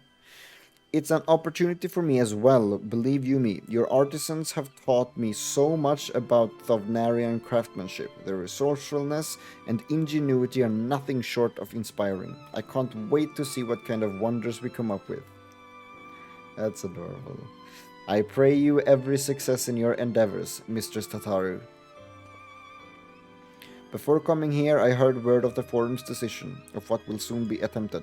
It was only then that I finally understood why my father called this star the last bastion of hope. Oh shit, yeah, that came full circle for sure, indeed. It was the last bastion. For the flame of every other star he encountered had likely been extinguished. In the boundless dark, the light of brimming life must have been blinding in its splendor. You journey unto the heavens to protect that light. May the scales of my kin serve you well. I have faith you will prevail and restore peace and tranquility to this star. Would that Ahawan were alive to see it.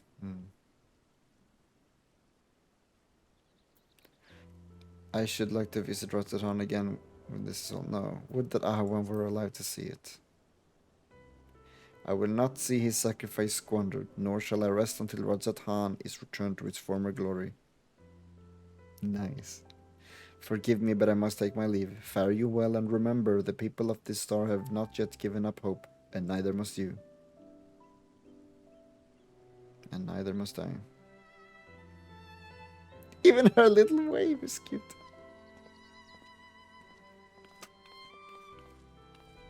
Okay, who's the next person?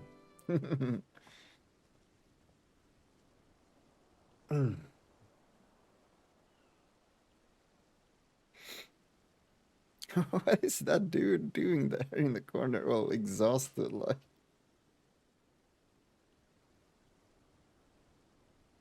Ugh. Where must I go to get a meal with some flavor in this wasteland of taste?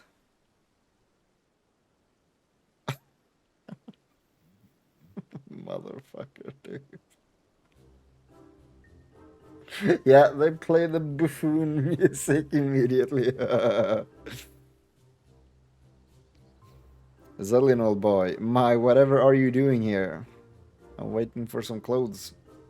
A new boutique, you say? I had been meaning to expand my wardrobe. Yes, something with a little more flair, perhaps, befitting a man of my station. Though I have nowhere to flaunt said raiment so long as my confinement continues indefinitely.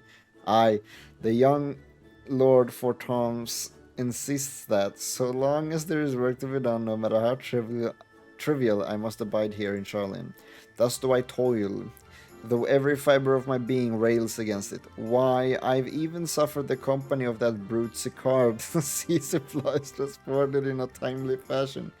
Yet he was the one granted leave this morning to participate in some supposed covert operation.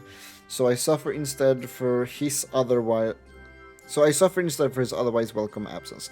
Now burdened with extra busy work, and without Honoroi here, there is no one to prepare my meals.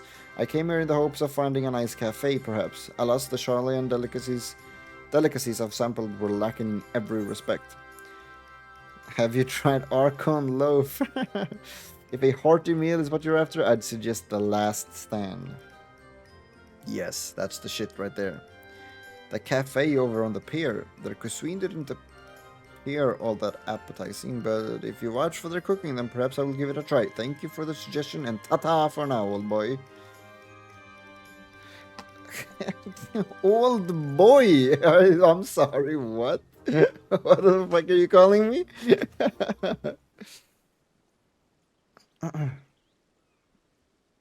is, is the armor too heavy for them to carry, or what the fuck's going on there?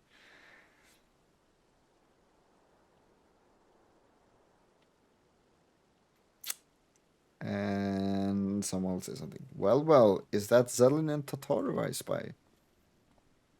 Could it be... Oh, nope. Sup? Hancock, what are you still doing here? You said you were returning immediately after dropping off your cargo. Yes, that was my original plan. After all, my expertise required aside from the delivery of goods is well beyond my purview. But what manner of entrepreneur would squander an opportunity to study the markets of the northern seas? Worry not, I will return straightways to Kugane once I have finished.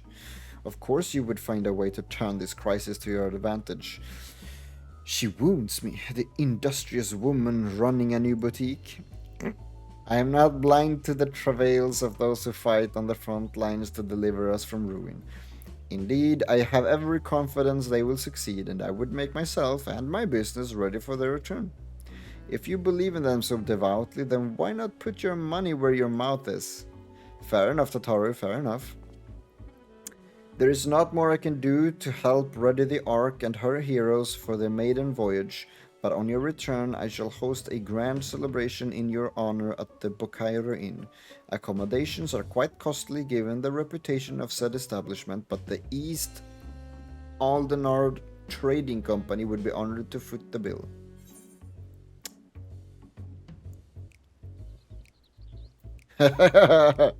Will there be lemon cakes?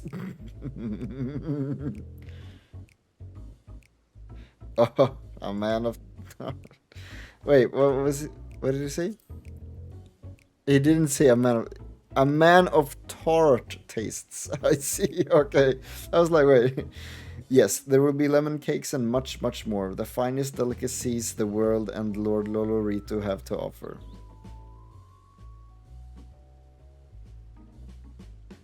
But let us speak more of this upon your return, lest I draw even more of Tataru's ire until we next meet. Alright.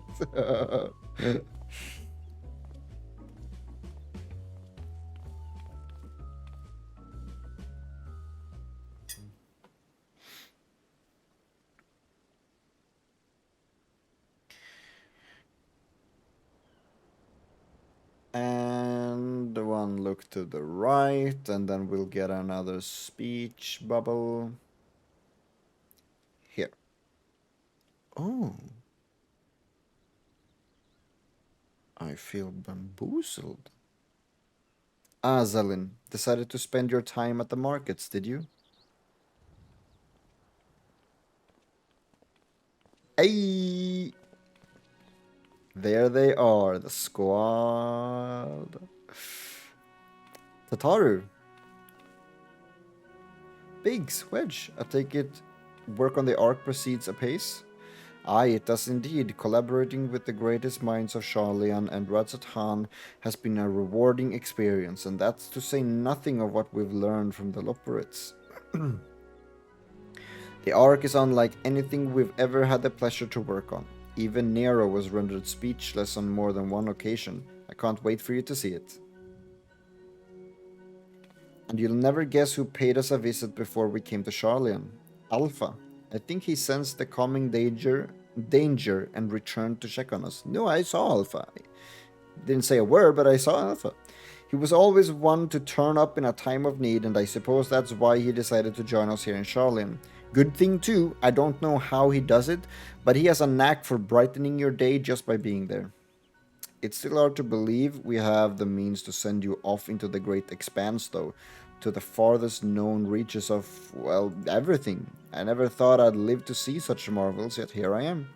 More often than not, you and the signs are the catalyst that spark the need for these great innovations. To think how much I'd missed out on had I not been a member of the Ironworks. An awful lot of work, to be fair, and the privilege of being worked like a cart chocobo. There is that too. As busy as we've been, I wish there was more we could do for you, Zelen. But no matter what happens, we have to keep believing for a brighter future. And one filled with even more adventure. Yes! When you head back, would you tell the engineers I'll be along shortly with refreshments? That's very kind of you, Totaro. They'll be glad to hear it. And on that note, Wedge and I should get going. Still a few more supplies to gather before we return.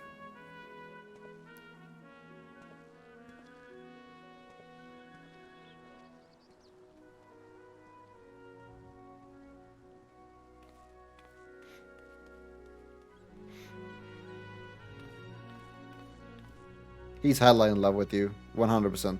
I mean, we already knew that, but still. Terribly sorry for the wait. Right this way, if you please.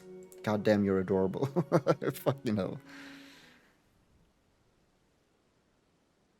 I don't think I can get it though, because I'm not level 90 yet. Or it's something else. What do I know? Right. I don't believe the two of you have been formally introduced. This is Varsarud from Palakastan. Are you the one with the voice that I fucking recognize from somewhere? Pleased to meet you. Haven't we met before? Well, Tataru literally said that. Didn't she?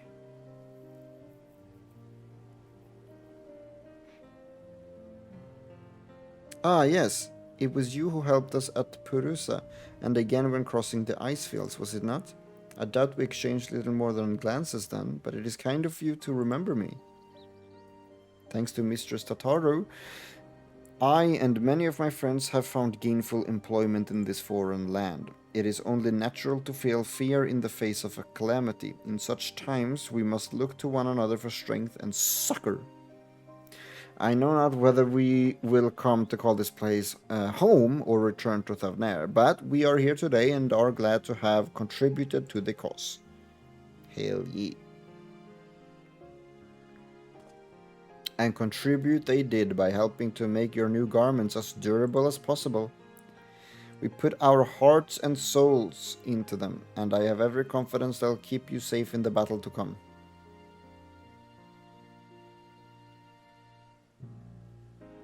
Gods, to think how far we've come since our humble beginnings at the Waking Sands, from the rising stones to the falling snows, and even a certain insufferable someone's Ruby Bazaar. We were always fortunate to find friends along the way. Even when you were swept away to the first, Grahatia was there to grant you sanctuary. I'll never forget the relief I felt when you all returned to us. I thought my heart would burst. Oh, Tataru. You were so dear to me. I hope you know that. Yours has been a long, long journey, and I've been privileged to watch, often with bated breath, as you persevered time and time again. For all the joy we've shared, there's been much sorrow as well, but I've long since learned you can't have one without the other.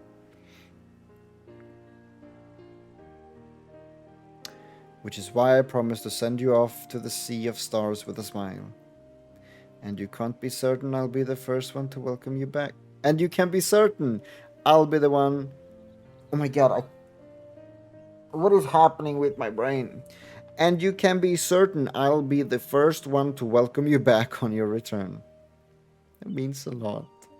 Thank you, Tataru.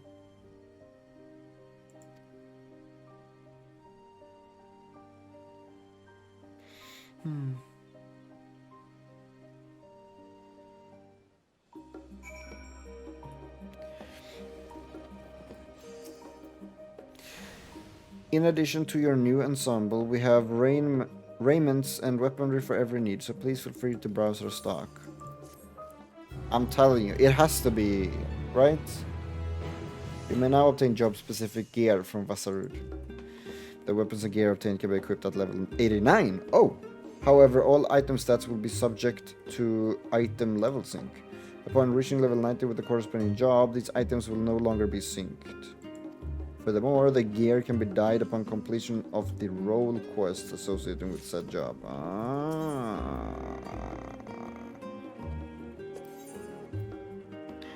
I see.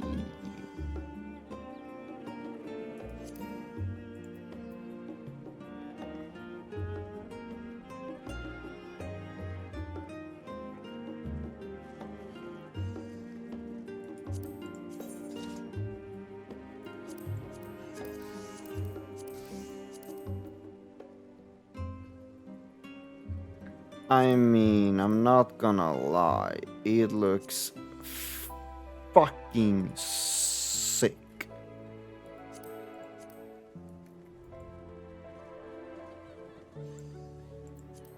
Like, insanely sick. But okay, that makes me wonder if 89 is at the level you can get the gear.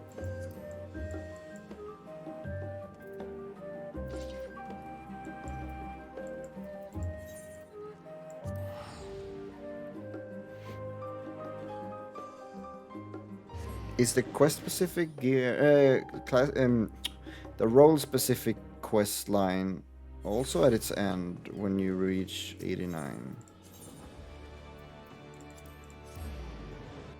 If that's the case, then I have it. I feel like I should do it now.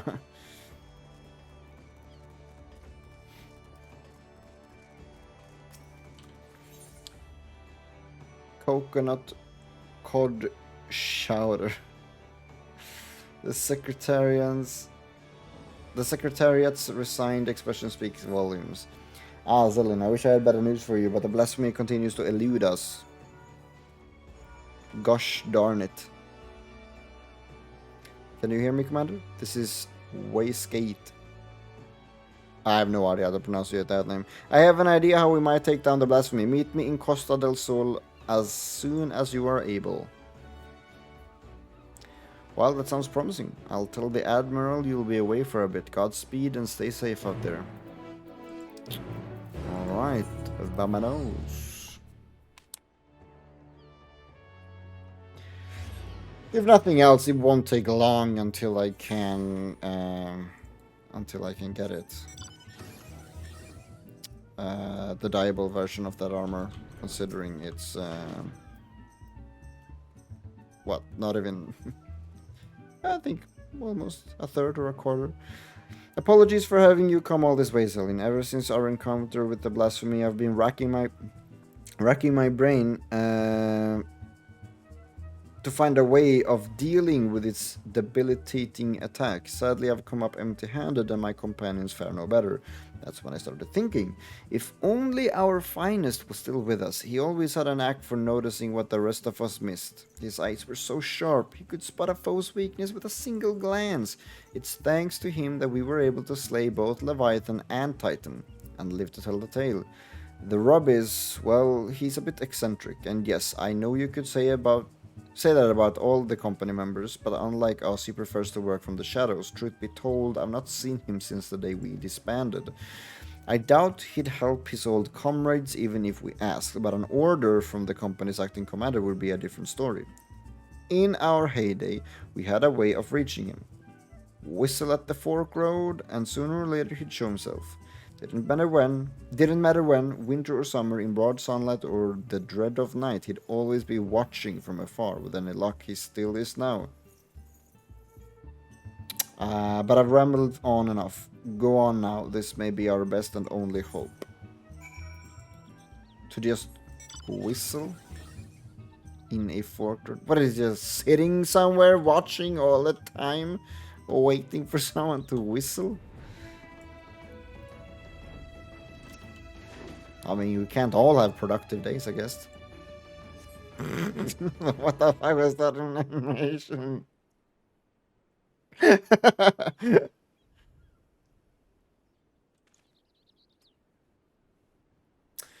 Here I was enjoying my retirement. Why'd you have to go and bloody whistle? Dude, his outfit is fucking on point though. Like holy fucking shit. Look, let's not pretend it. Holy shit, he looks good. Call me Lawrence. I'm the company's resident sharpshooter. At least I was in my day. No need to tell me who you are. I've been watching you for quite some time. Don't get the wrong idea. I'm just curious how my former mates are faring. Not as curious as folks were about me, though. First, Wesket, then old Mistbeard himself. Ha! As if those codgers could ever catch me. And now Eorzea's storied... and now Eorzea's stored arrow summons me forth. No need to say why. You're going to ask me to help you take down the last of me. Yes.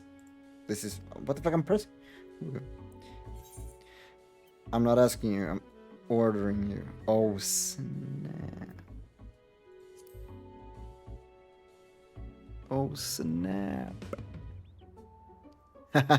You drive a hard bargain, I like that. Who am I to refuse an order from the company's acting commander? So tell me, acting commander, what specific duty would you ask me with? I trust you do have a plan. Yes. You will do something cool. So you need a way to neutralize the beast's most potent attacks. I can tell you like getting up close and personal with your foes, so you'll be needing support from a distance. Who do you suppose might be best suited to that role?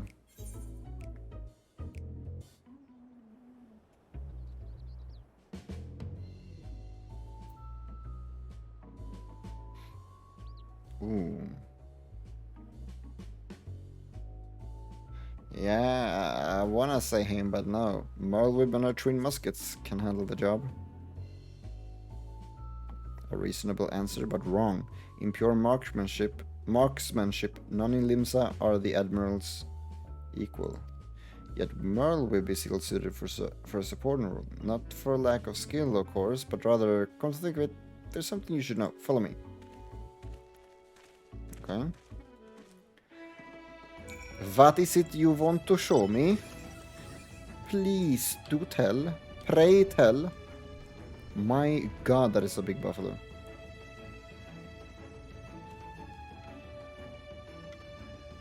Oh, look at the flowers.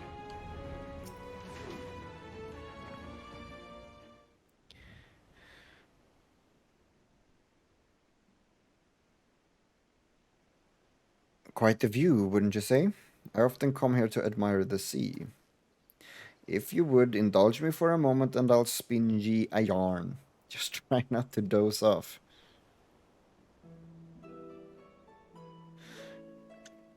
Back in piracy's golden age, the Legolas bastards ruled the Rotano. I was one of them, as was Merlwyb. We were led by none other than her old man. Oh, none other than her old man. Blowfiswin, the most feared captain on the high seas. Feared by his enemies, that is. Stern and unforgiving though he was, he took me under his wing and showed me the ropes.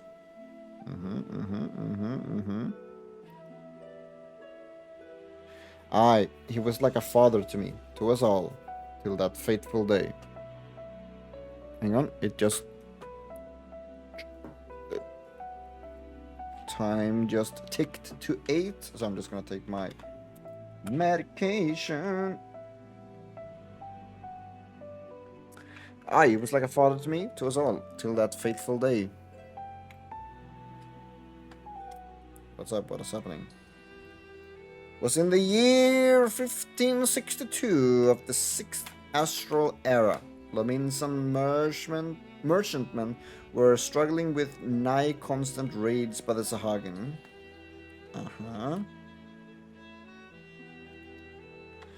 Around this time, Blowfish had yielded the day-to-day leadership of the bastards to Merlwyb, his pride and joy. She was still growing into the role, though, and everyone knew the old captain was still calling the shots. Old Blowfish had a noble streak, he did. Ordered us to defend the traders from the fishbacks. Merlwib led the effort, and we fought day after day to keep the seas safe. Give me a second.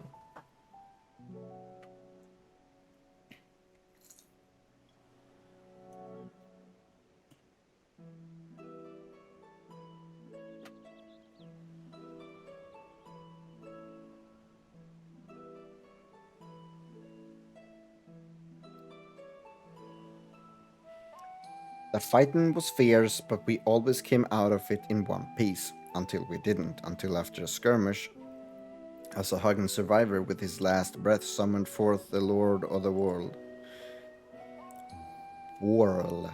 The great beast toppled our masts and cracked the keel like an egg. We clambered aboard the merchantman as our own ship sank. Not to do but wait for the end. But then comes Blowfish and his bleeding flotilla out of nowhere to pull us out of the fire, and he did. But the League of Lost Bastards would never be the same again, for even though we'd escaped with our lives, we soon discovered that Captain Blowfish, our iron-willed, unwavering leader, had fallen under Leviathan's thrall.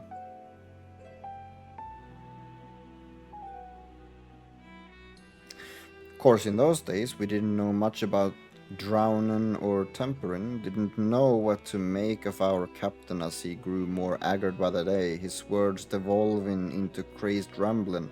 Then one day he vanishes, taken off with half our men. Not long after, a band of pirates calling themselves the Serpent Reavers began taking prizes in the Indigo Deep alongside the Sahagin. At their helm was none other than Captain Blowfish, who'd cast his lot with the fishbacks.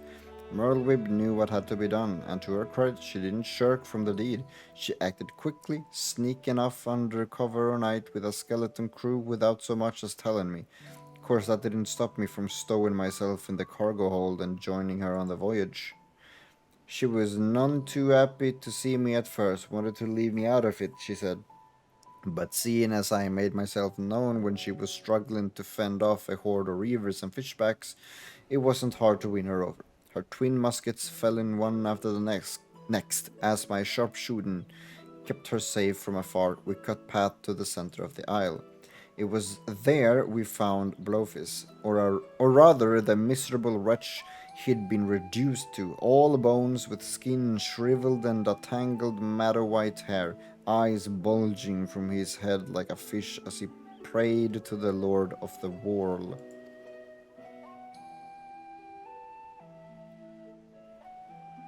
Merlwib challenged him to a duel, and a dim memory must have flickered in his drowned mind, for he accepted. And so, with only me there to witness it, Merlwib ended her father's life. The League of Lost Bastards would have lived up to its name if it weren't for Merlwib. She assumed full command and restored us to our former glory. Not long after, she triumphed in the Trident and was named Chief Admiral of Limsa Lominsa. I often think back upon that day, seeing her charge into battle, muskets blazing. Might seem reckless to some, but that's how Captain Blowfish taught her, and she knows no other way.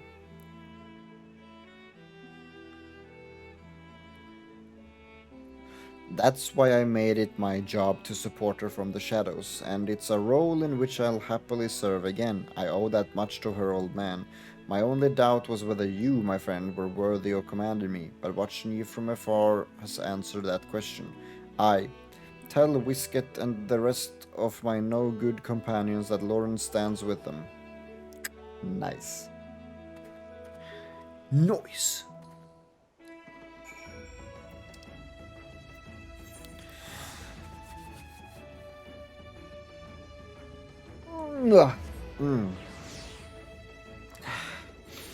It'll be bedtime soon for me. We'll see how long I feel like I keep myself awake. I have I have 2 appointments tomorrow. I have my therapy session tomorrow. And after that, I'm going into fucking surgery out of everything. I was supposed to go January 10th, but they called me earlier today and were like, dude, we have an opening spot tomorrow if you want to go. I was like, oh, fine, yes. So I will go to therapy and then straight afterwards I'm going into surgery. It's gonna be one hell of a day.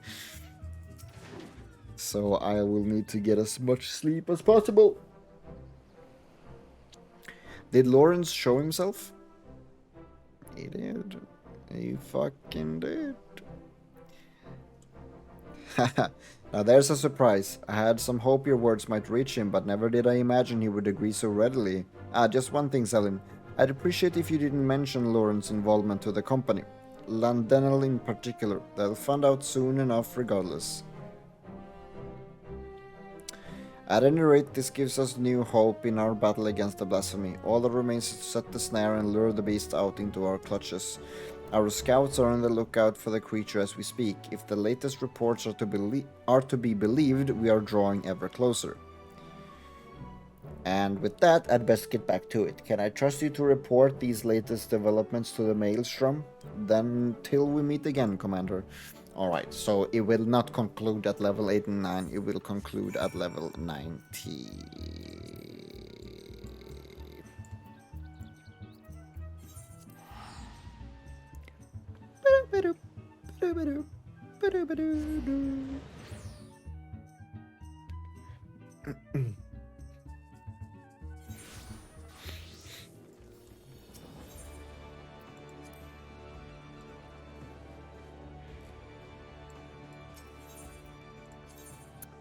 The aft castle. Alright, alright, alright.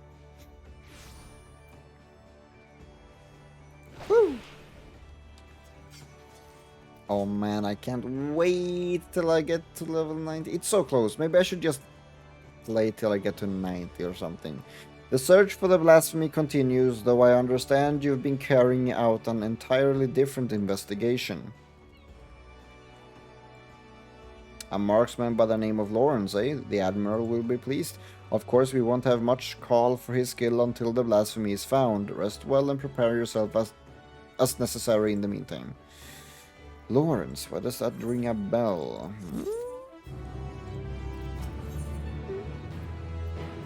I don't know. I do know. Alright. The Northern Empty.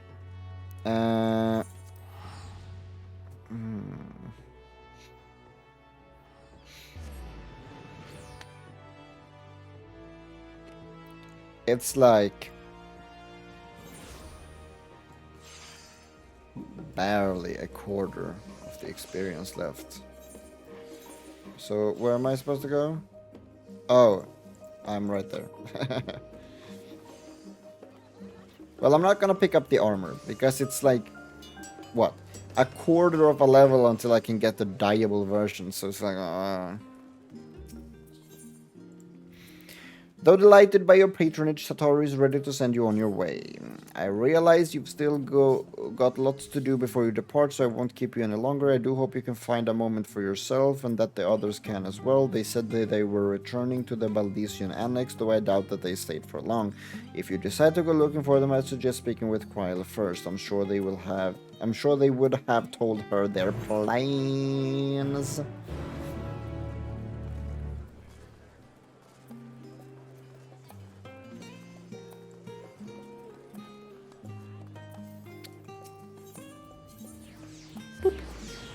Alright.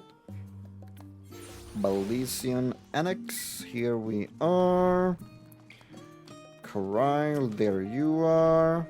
You're back. I take it you received your gift from Tataru? Both yes and no.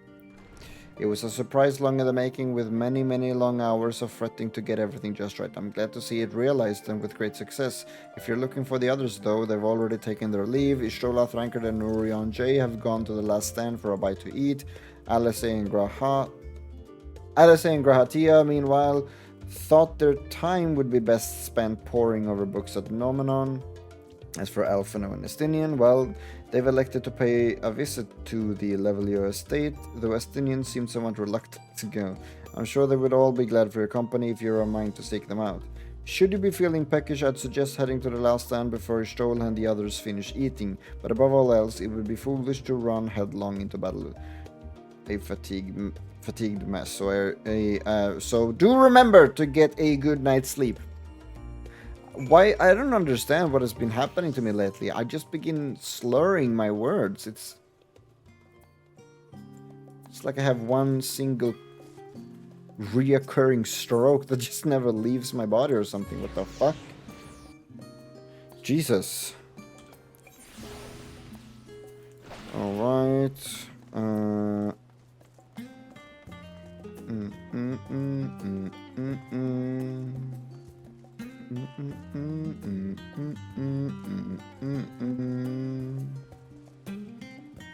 Yeah, I was just about to do the same when I saw this.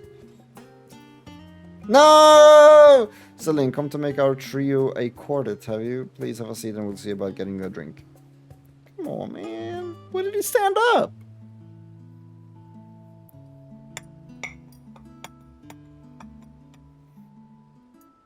Your business with Chitaru was finished.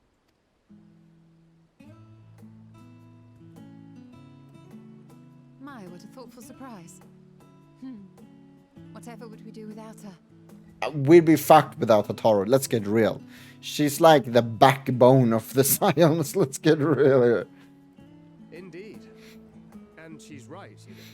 It hasn't been all doom and gloom. Of course not. Feels like a lifetime ago that Master Louis Soir gathered us together to form the Circle of Knowing. Since then, we have experienced much. But rather than feeling wiser, the more I learn, the more I find my knowledge lacking. Forsooth. As a student, vainly did I believe that I held the secrets of creation in my grasp. Yet that which I had seized was but an insignificant sliver of what awaited in the wider world. Every encounter, every experience hath served to open mine eyes, enlightening and humbling me in equal measure. Even from those whom I called enemies have I learned many a valuable lesson. What will we learn at the edge of the universe, I wonder?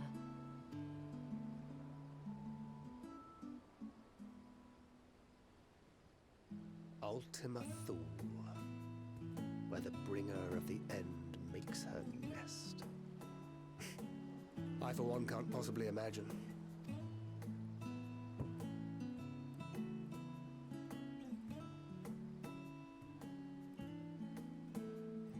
But whatever awaits us there, we will survive. We must. For her.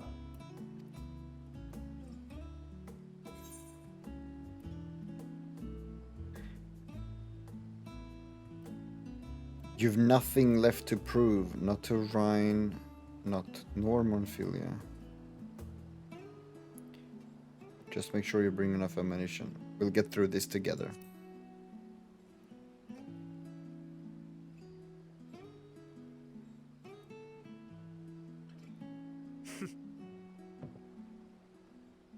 Gods, it feels like only yesterday that we went on that mission to Drybone. We've both changed much since then, have we not?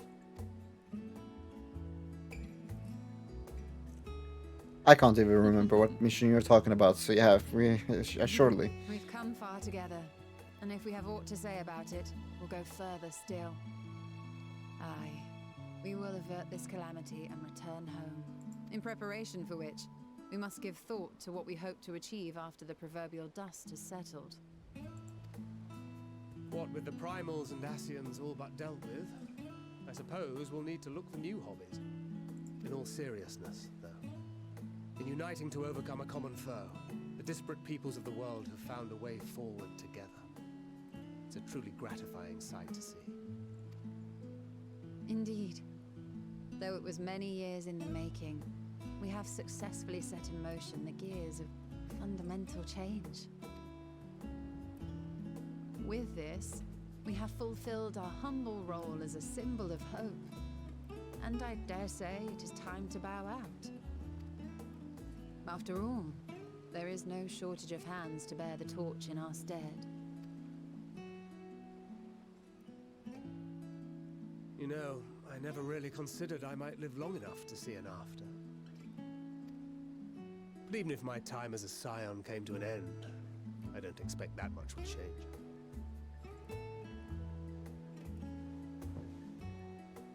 Traveling the world, going wherever the wind blows, lending a hand to those in need. A journey for journey's sake. It doth suit thee well. I must confess I too have yearned to see more of the world. If thou art amenable to the suggestion, I would accompany thee. Mine ability to affect an air of normalcy through artful disguise is much improved, thou must concede. Aye, well, improvement is relative. You still look suspicious no matter what you wear.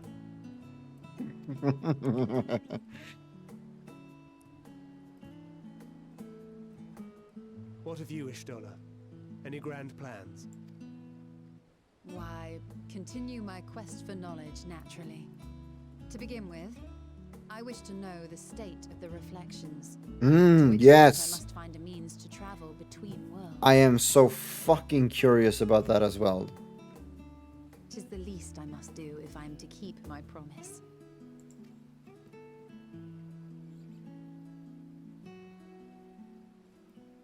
Should my pursuits prove unduly arduous, I won't hesitate to call on you. And in return, I will take you to see Reen one day. I'm sure you cannot wait to see the fine young woman she has become. Spare me.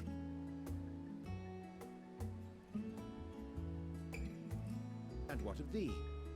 What wouldst thou pursue at duty's end?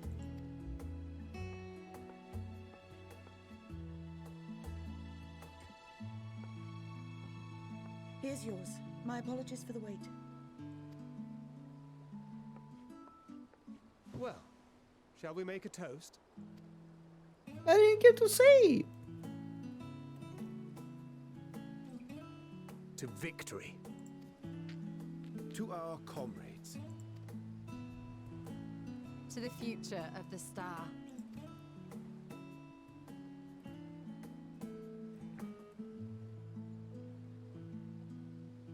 I'm just drinking my water.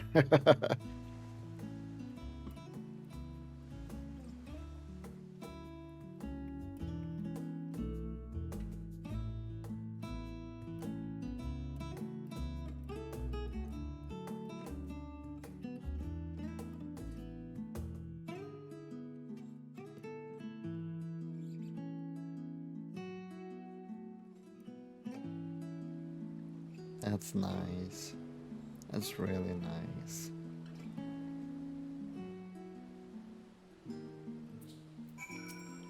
Leaving so soon? I suppose it's for the best. If you'd rather not explore the bottom of a bottle with Urian J. That sounds fucking amazing, I'm not gonna lie.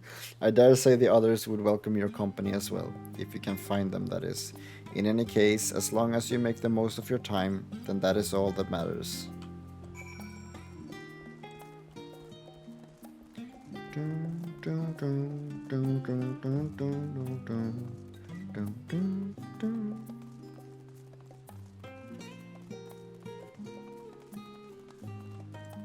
Right, the level SD.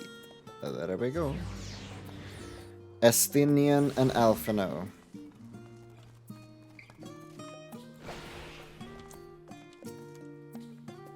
Oh, Estinian! Look at you! Oh, what brings you here? Look at Estinian, so handsome! Wow! So you were worried that the Levier household might again be gripped by turmoil. Look at that outfit, it's really fucking good. All is well, I assure you. In my letters home, I had made mention of Estinian, you see. My mother wished to meet the legend in person, and so we arranged to have a spot of tea together. Where were you in my hour of need? Fell beasts I can face, but I'm not made for idle chit-chat with lords and ladies. Well, I, for one, thought you held your own. Mother was the picture of delight. I might have been delighted myself, were we in a tavern with more agreeable drink. The thought of fleeing crossed my mind, but what then? I'd never hear the end of it, least of all from Tataru. I'm sorry. It was not my intent to cause you such distress. It's just... it was one of the things I didn't want to leave undone ere we set forth. That's not to say I think we won't be returning. Yet, given what lies ahead, I did not wish to leave for later that which I could do today. After all, tomorrow is never promised. It's fine. Not like I had better things to do. Besides, seeing you with your mother brought back fond memories of my own. Be we rich or poor, family is family. Well, it's past time we were on our way.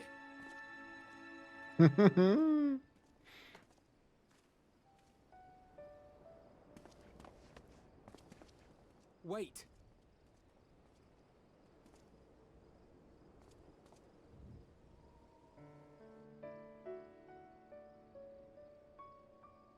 Since I left home, I've made a great many mistakes. Mistakes for which I can never make amends. But through it all, you didn't give up on me. To have returned here with you at my side, it means more to me than you know.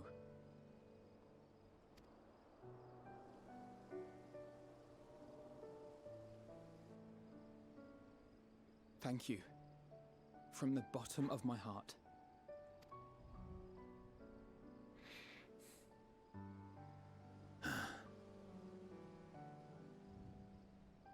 Forgive me, but it needed to be said.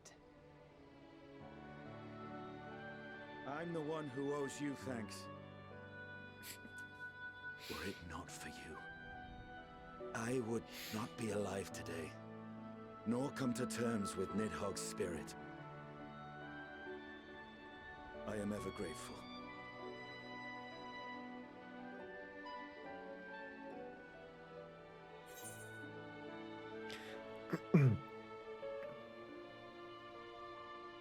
I suppose I ought to thank you both as well. You were never one to forsake a friend, Alfino. I'll be counting on you.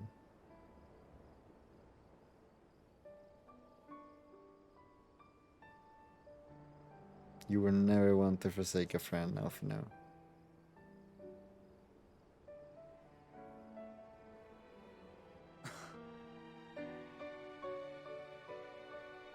No, I'm not. And I'm proud of that.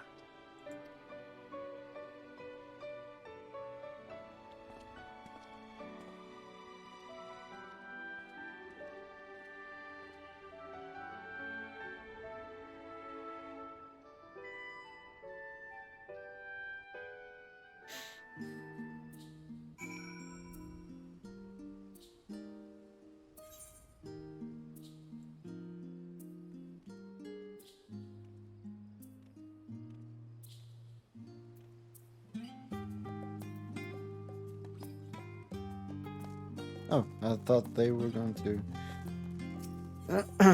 speak with Alice. Look. Nothing against Alice, but the reason I'm heading over here is to speak with Graha. I just want to point that out. Graha goes first. Or Raha. Pudding way. Selin, I have come to this studium in order to study the ways of pudding. Alas, my creations don't jiggle as they should just yet, but I persevere. Pudding away. Oh my god. Oh, are you dozing off? Raha. So are you, Alice. I just realized. You try speaking with Elsie, but she is fast asleep.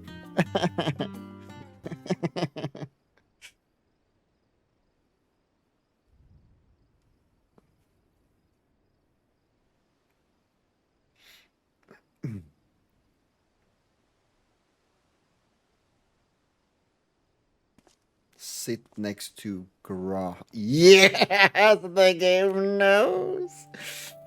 Oh.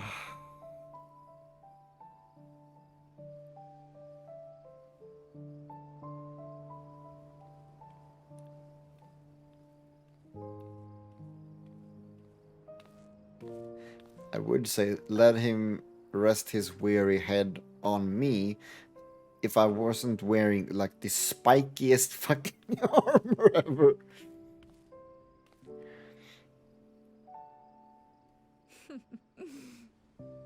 Knowing them, they're probably dreaming about the celestial adventures to come. Just as well. They've been running themselves ragged of late. Unlike you and the others, I'm a few steps removed from the danger and excitement. The things you all get up to never fail to impress me.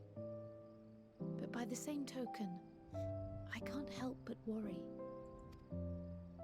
Not only for your safety, but for your happiness. After everything you've sacrificed, you earned it 1,000 times over. Think you cry. From the simple pleasures of tucking into a hearty meal or collapsing into a comfortable bed, to the grand triumphs of visiting legendary lands or finding true love. You deserve all the joy in the world. There is so much that life has to offer, so much to be treasured and shared with those we hold dear. So promise me this. Come what may, you won't give up on your own happiness. When you're out there fighting tooth and nail, it's all too easy to forget. But in the end, your passions will be your greatest strength of all. Remember that.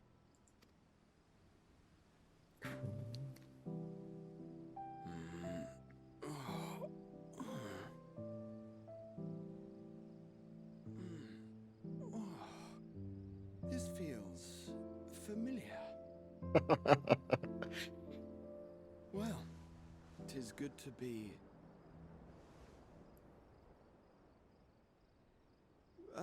wait. What am I... Gods, don't tell me I fell asleep. Not that there's any shame in it, but you were sleeping like babies. Oh, how embarrassing. No! Raha! Baby boy. Not a word to anyone.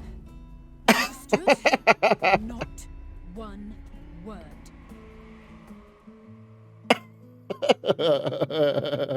I'm told that sleeping in proper beds of your own choosing is a much more effective way to prepare for battle. What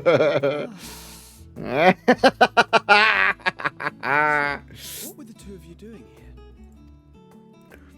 I had a few books to return to the library. Thought I'd take care of it while I could. And you? I wanted to come see you, Graha. Just enjoying a little peace and quiet. It's a secret. Will I do the... Yes! Yes! Yes!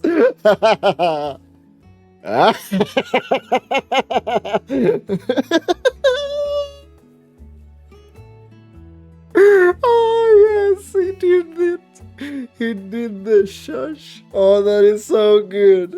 Oh, I love it. Hey. Who knows? Who knows why? Both of them in synchronization. The X for doubt. Oh man.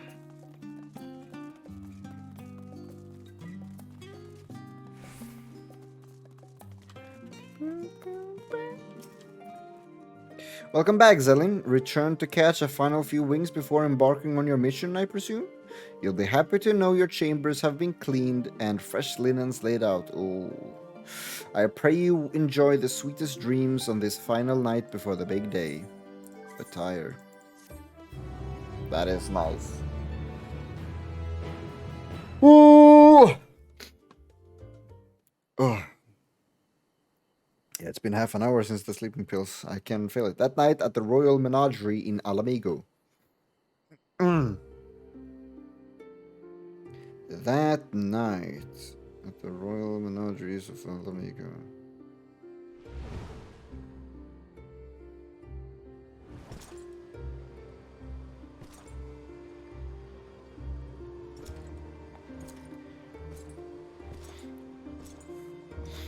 Xenos is here.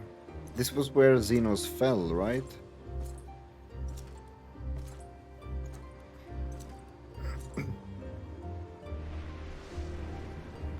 Or maybe it wasn't. You will never get what you want. Not even the battle you pine for so dearly.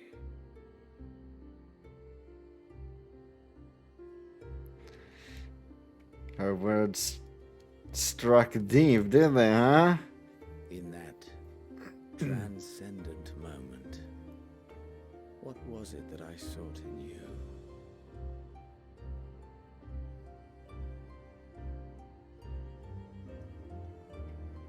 And what was it that you sought in me?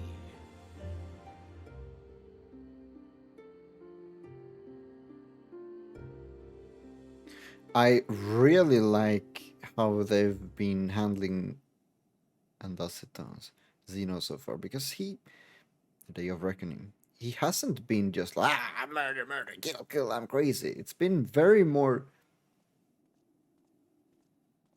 it's been way deeper than that. It's been more philosophical, almost, in a sense.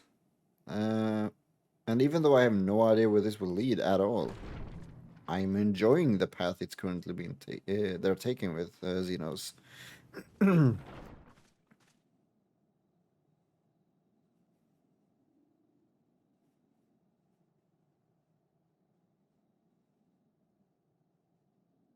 Well, don't all speak up at once. How often have we thus assembled? To combine our knowledge and seek solutions to the problems before us. Back at the Waking Sands, it was all we could do to address the most minor of troubles. Who could have realized what we'd find when we began to look to the sources of the realm's woes?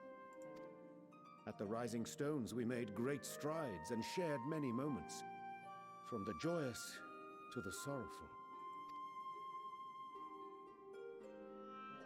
We've had occasion to call other places home too. Be it Ishgard or Kugane, we were fortunate to find sanctuary wherein we might take stock and continue our fight.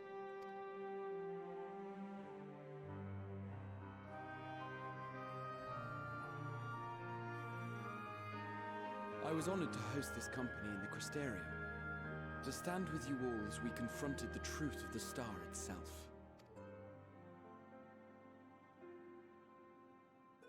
And now from this place, we go to fight the most important battle of all.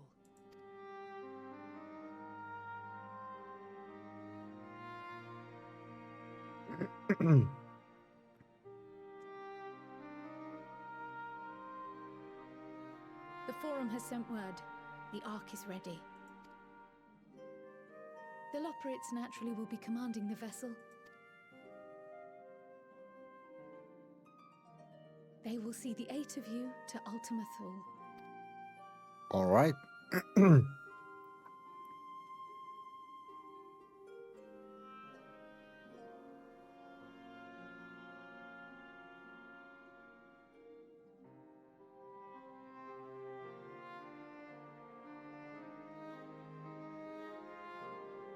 Upon arriving, your objective is to find and vanquish Meteion. As a final formality, the Forum bade me ascertain your resolve. So, are you certain you wish to do this? Nah. Can we back out now? We are. Then, ere you report to Thalmasane, I leave you with these words.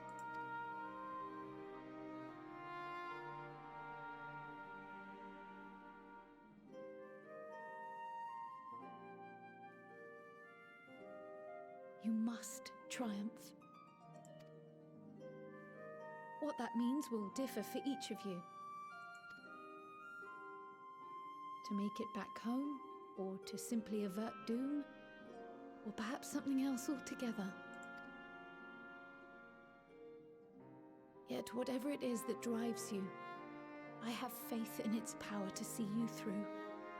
So please, triumph.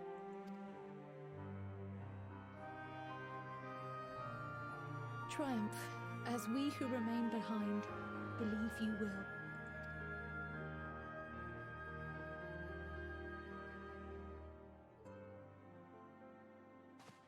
Let us be off then.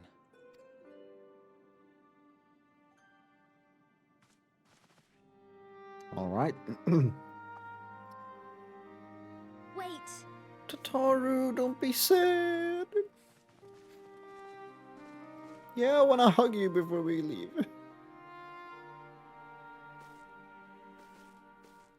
Both Kryl and I will be there to see you off, but as your receptionist, I feel I need to say this here.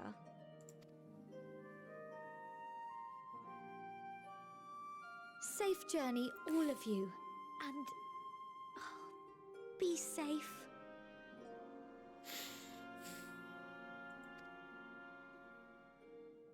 Tataru.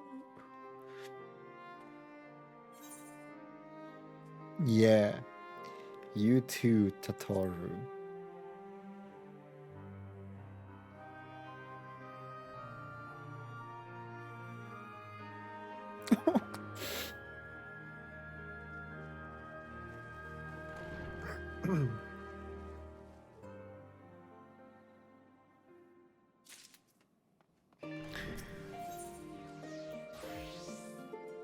Ojikatsu Nika is ready to send you off with a smile. I suppose this is where we part ways for now at least. Would that I had sage words of wisdom to share ere you depart. Mayhap the teachings of Galuf Baldisian will suffice. Surrender not to anger or hatred, he said. Look beyond them, and there find true strength. What one sees beyond is open to interpretation, I think, but for me it would be the things I cherish most in life. Things I believe are worth fighting for, something to consider as you venture onto the Sea of Stars. Absolutely.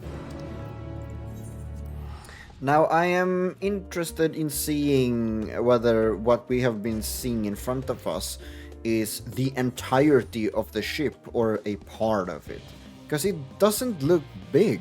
It doesn't look big at all. And we've gotten really close to it. It seems like a rather fucking small construct, to be fair. I mean, considering the scope of what it's supposed to deliver in terms of payloads, and in the short amount of trips where, I don't know, it seems like if they were like, oh, this is just the engine, like this is the not the engine, like this is the ether burner, then I would have been like, I see, because it doesn't look like the whole it's so small. I mean, it's not small, but considering the task it has, it looks very small.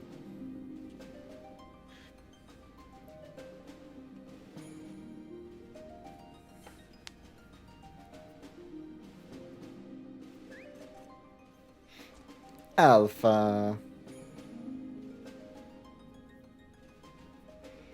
All present and accounted for? Good. As you will have heard, the Ark is ready. All that remains is to board and and be on your way. I've seen my fair share of tight schedules, but this was bloody murder. But we did it. We finished the ship. It's safe, fit for purpose, and looks good to boot. Aye, it's a Garland through and through. I really don't know what we'd do without you. Thank you for everything. Don't mention it.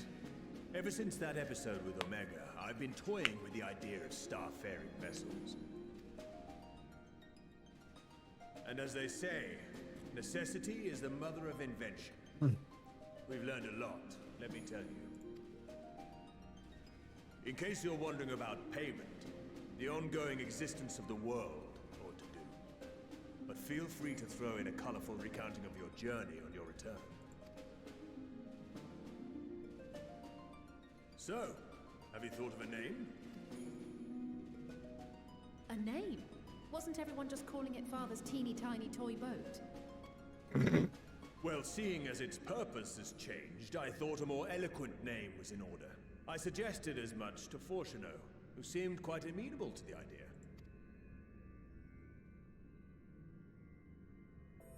As you know, this vessel is the culmination of heretofore unprecedented collaboration. And though said collaboration is owed to the Scions, there is another whose noble deeds made our work possible. From a fragment of Dalamud, we obtained not only advanced materials such as refined adamantite, but the knowledge to traverse the stars. And this fragment would not have found its way to us had the Archon Louisois not fought to protect this world. And in so doing, laid down his life. Now that the vessel stands complete, I cannot help but wonder if it was more than mere happenstance. If it was my father's intention to guide us here. In the hopes that his guidance will see you all safely home, I name the vessel after that self-same fragment of Dalamud he delivered unto us.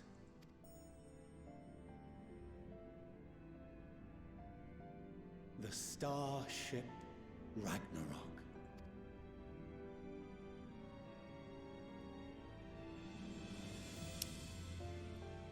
I fucking like it. Hell yeah, dude. Fuck yes. Ragnarok? That is some good shit right there. Sorry for the wait. Norse Got mythology. everyone you asked for, not one less. Yes, dude.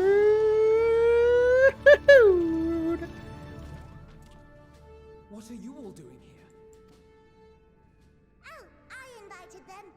The representatives of those tribes with religious inclinations. You've done a fine job of readying the Ragnarok, but for it to take flight, we'll of course need the power of the Mother Crystal. Given its immense size, however, transporting it would be an absolute logistical nightmare, not to mention we'd need to shatter it into tiny shards for feeding to the engines. But a brilliant idea came to me. We convert the crystal's energy into forms that can transport themselves!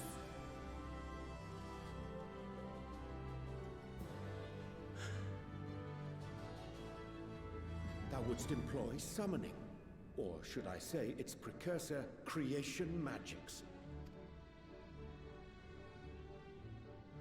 Care to explain for our benefit? As you may have witnessed at Bestway's Burrow, the Loperids are capable of creation magics, which they use to shape the moon's environment. Yet simple though they make it seem, 'tis a highly advanced and exacting art. To perform it correctly requireth that the wielder holdeth the object in his mind's eye in clearest detail. Hence the ancients' meticulous management of concepts. Drawing upon this art, the Ascians conceived of summoning as we know it. a derivative that replaceth the complexity of concepts with the simplicity of zealotry to make manifest a creation. I see. By combining the Loporrit's magics and the tribe's faith, we convert the Mother Crystal into primals of purer form and greater obedience. Summoning as it was intended, one might say. Indeed! Indeed! While Heidelin gave us the ability to use creation magics, she forbade us from using it to make anything possessed of a soul, or similar. She didn't say anything about fulfilling the desires of others, though. So, borrowing our friend's faith, we'll create deities using the Mother Crystal's power and send them to the Ragnarok! Am I the only one here concerned about the risk of being turned into a tempered minion? No, you are not the only one. I can guarantee you that, Alisaie. Oh, right, I was getting to that. From what I've read in Sharlayan tomes, it appears the Ascians incorporated an additional nasty element into their summoning method. The fervent desire to assimilate others into one's belief. Beings thus created are instilled with the self-same desire and use their powers to enthrall people, starting with the summoner. In contrast, our creation magics, the original and the best, except no substitutes, don't incorporate any of that rubbish, so there's no risk of tempering. I mean, if the being was on the scale of Zodiac, you might feel a little tug, but I think we'll be safe enough. Truth be told, I do not understand the intricacies of this plan. But none of us would ever turn our backs on you. When the avatars of our faith ran amok, you intervened without decrying we who birthed them. Where others vilified and suppressed us, you offered understanding and friendship.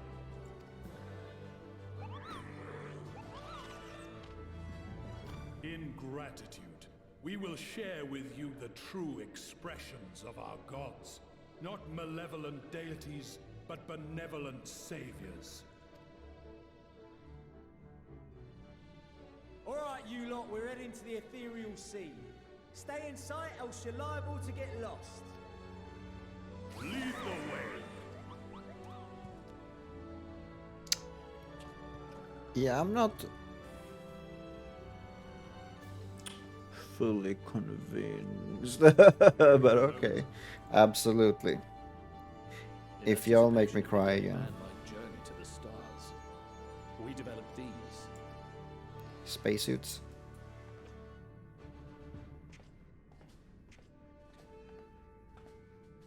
Portable teleportation devices. One for each of you, designed to work in tandem. Press the button on one, and in a matter of moments, all 8 will activate and send their owners back to the Ragnarok. There is no telling what hazards you may encounter.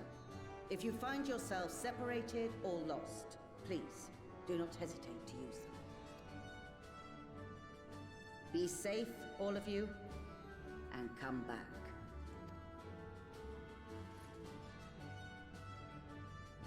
You as well. I pray you take care. Looks like everything is in order, so I'll go ahead and board. A few of my fellows will remain to assist with the summonings, but rest assured, the vessel won't want for competent crewing.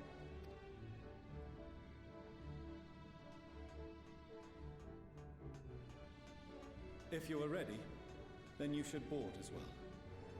Go. And Godspeed. Thank you, thank you, thank you.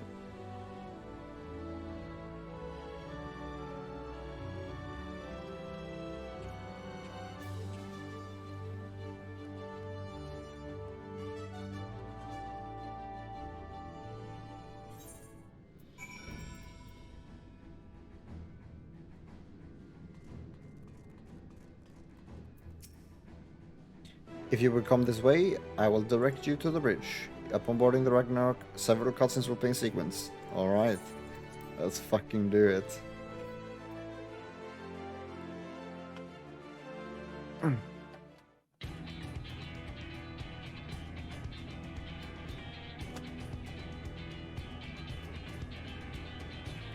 Welcome to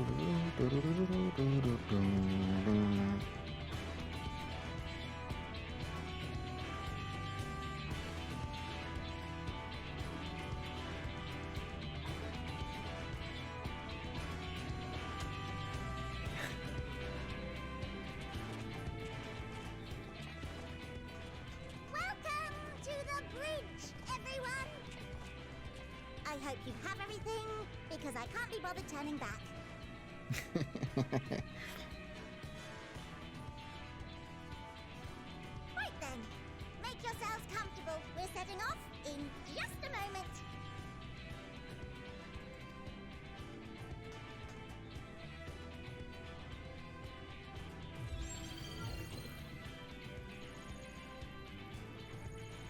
Oh, this looks cool as fuck. It's incredible.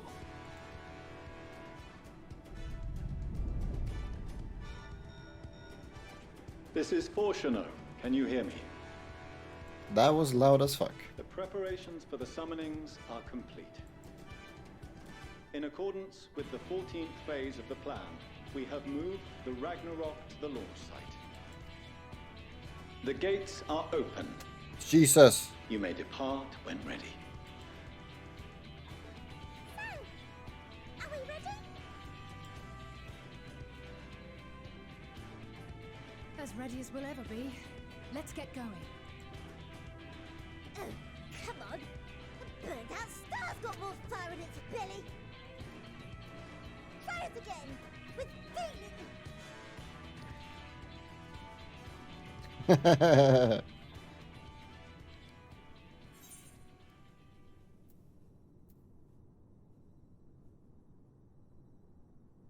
Oh.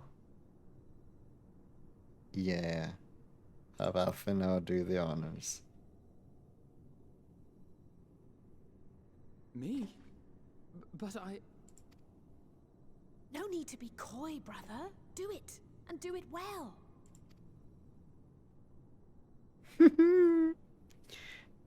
Our little bean. Yes, I insist. Onward unto the distant stars and beyond. Ragnarok, engage. Oh! Damn! There we go.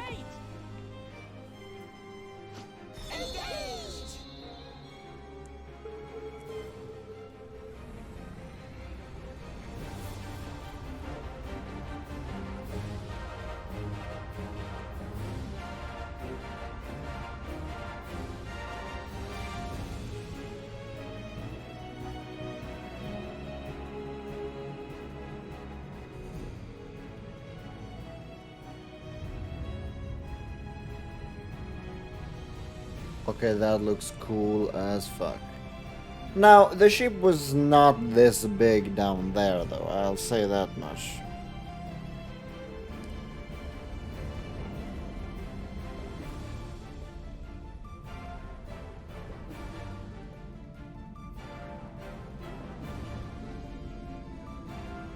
God damn.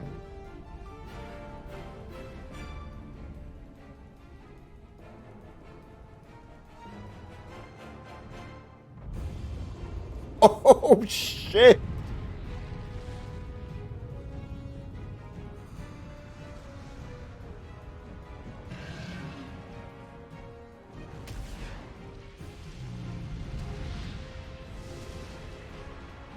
Yo! Yo!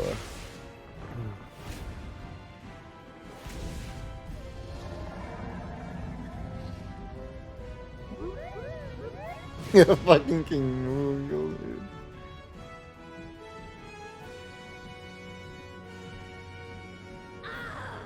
That I must carry landwalkers into the sky. I cannot imagine a greater indignity. Do not sulk so. For thy mighty winds exist not only to buffet and batter.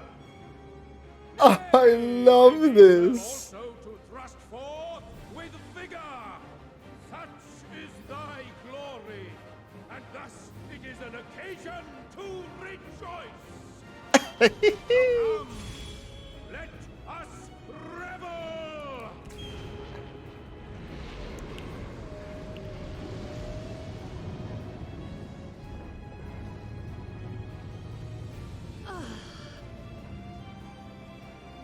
So long as the wind blows freely, I suppose all is as it should be in creation.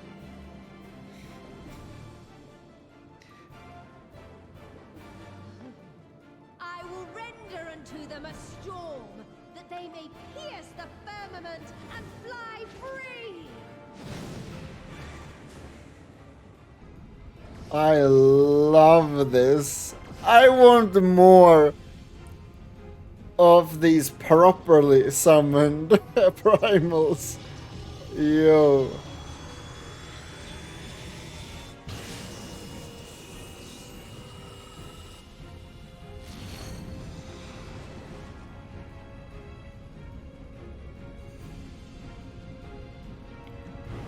And we're warping.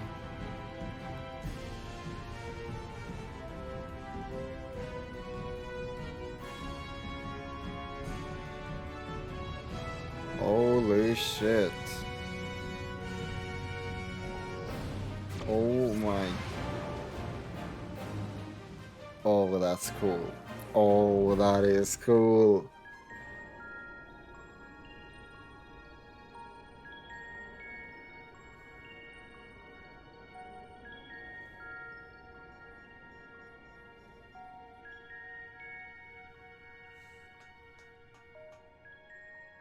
Still in one piece? Good. It's 9. The second these cutscenes end, I'm gonna have to call it quits for tonight. All's well. Fantastic, even. Thanks to the power of those primals, the engines are roaring and we're ripping along. All values are also within projected ranges. Time to destination is 8 carats. Perhaps 7 at a pinch. 8 carats. Alright, let's go over some points of caution. Our destination, as you know, is Ultima Thule.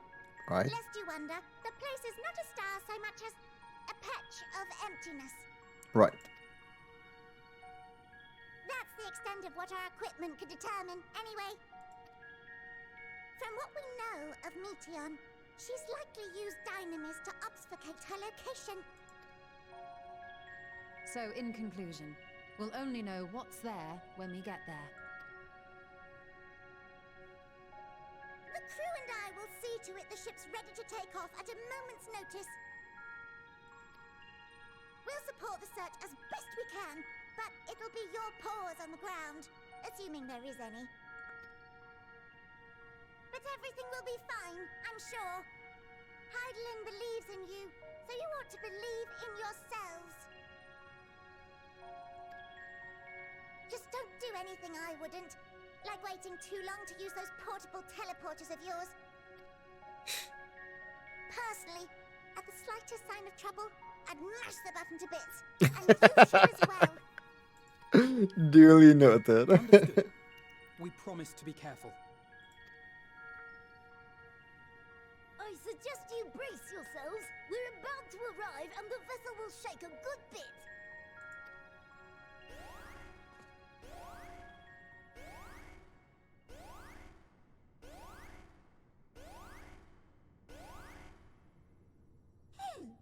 What is this?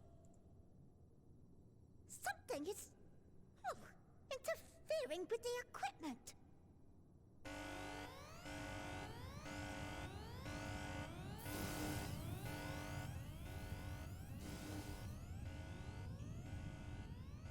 Greetings.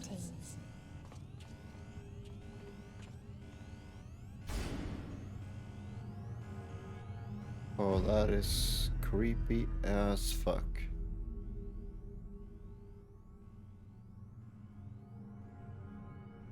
Greetings. Can you hear me?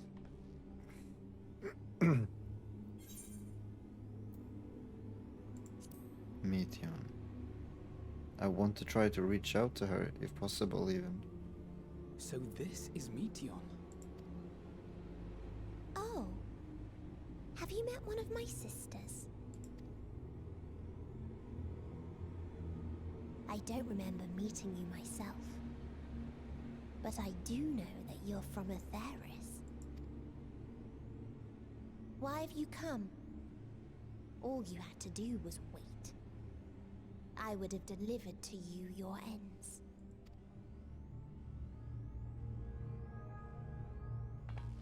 We didn't ask for that. I don't understand. All life is destined to end. Why choose to prolong your suffering? Effort, ambition, love, they amount to naught. Happiness, should you find it, is inevitably lost, stolen away by events beyond your control. There is no logic nor meaning in it. You think there is. Convince yourselves. But it's all a cruel accident.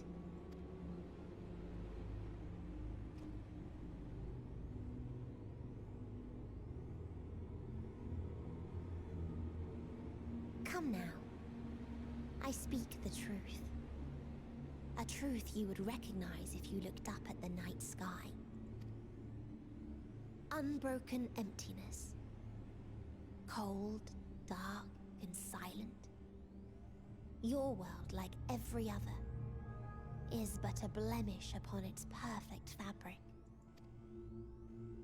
Life is an anomaly. It is unnatural and cannot continue. The sooner you accept this, the easier it will be. Just to be clear, we're not here to argue with you. We know that life is fleeting, and that in the short time we have it, we're not assured happiness.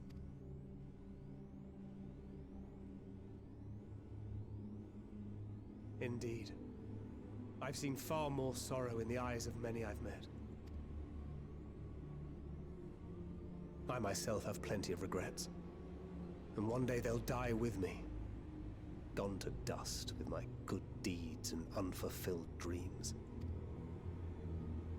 But we accept this. That our existence may seem pointless. That sorrow, rage, and despair will always dog our heels. And we press on regardless. That is why Hydaelyn guided us here.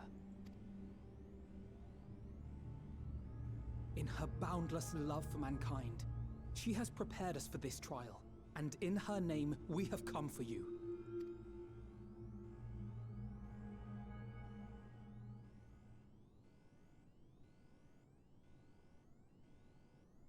Yes, I sense it. A burning passion like unto fury. I know it well. For the same passion once burned in many a star before yours.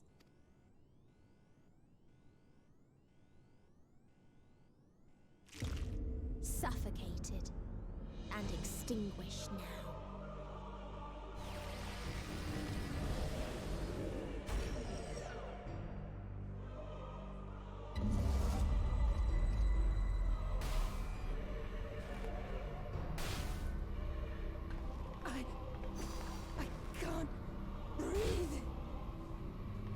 You approach the bounds of my ultimatum, where emotions dictate reality, where resignation and acceptance unite to embrace the end,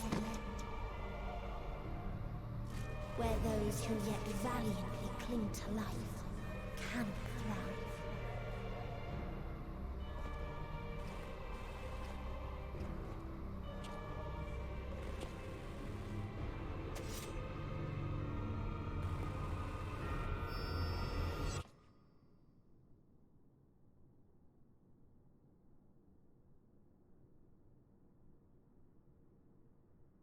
Holy shit, what the fuck?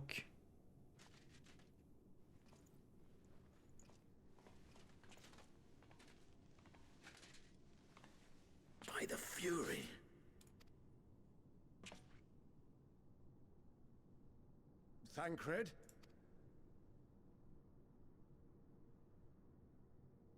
Meteon has gone as well. Mayhap he awakened first and gave chase.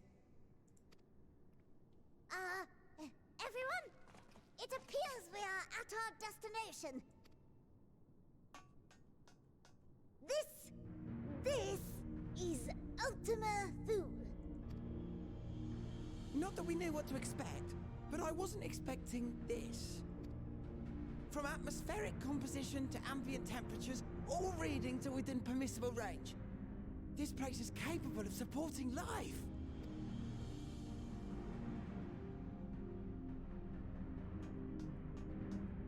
If that's the case, then Thancred may well have gone on ahead. Let's go and have a look.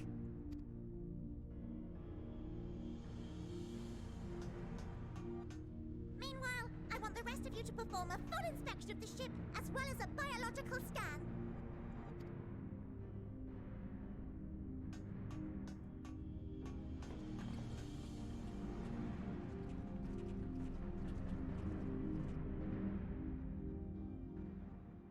So it was that the brave wayfarers arrived at last at Dream's End.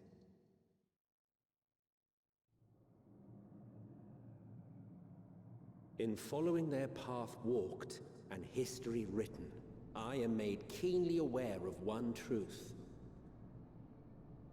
Though the curtains may fall again and again, so long as others take the stage, ever shall there be more tales to tell. So, let them bring it to a close, I say. Let the curtains fall upon this, the final chapter in the tale of the star. The Sea of Stars, Ultima Thule. Is this a dead star? As I live and breathe. I live and breathe. Well, the environment itself shouldn't kill us. Well then, let us search for Thancred while exploring the area. The ship we leave in your care.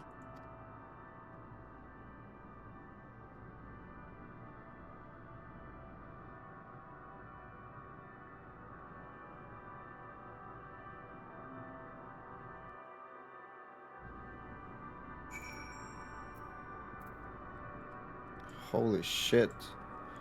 And what if I do this now? Ah, yeah, I get it. It's still considered the Sea of Stars.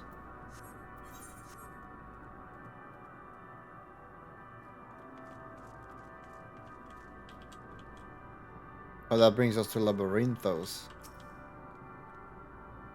I can't guarantee it will be of help in these strange surrounds, but I've readied a provisions node in case of emergency. Of course, if you encounter any real danger here, I expect you to return to the Ragnarok at once.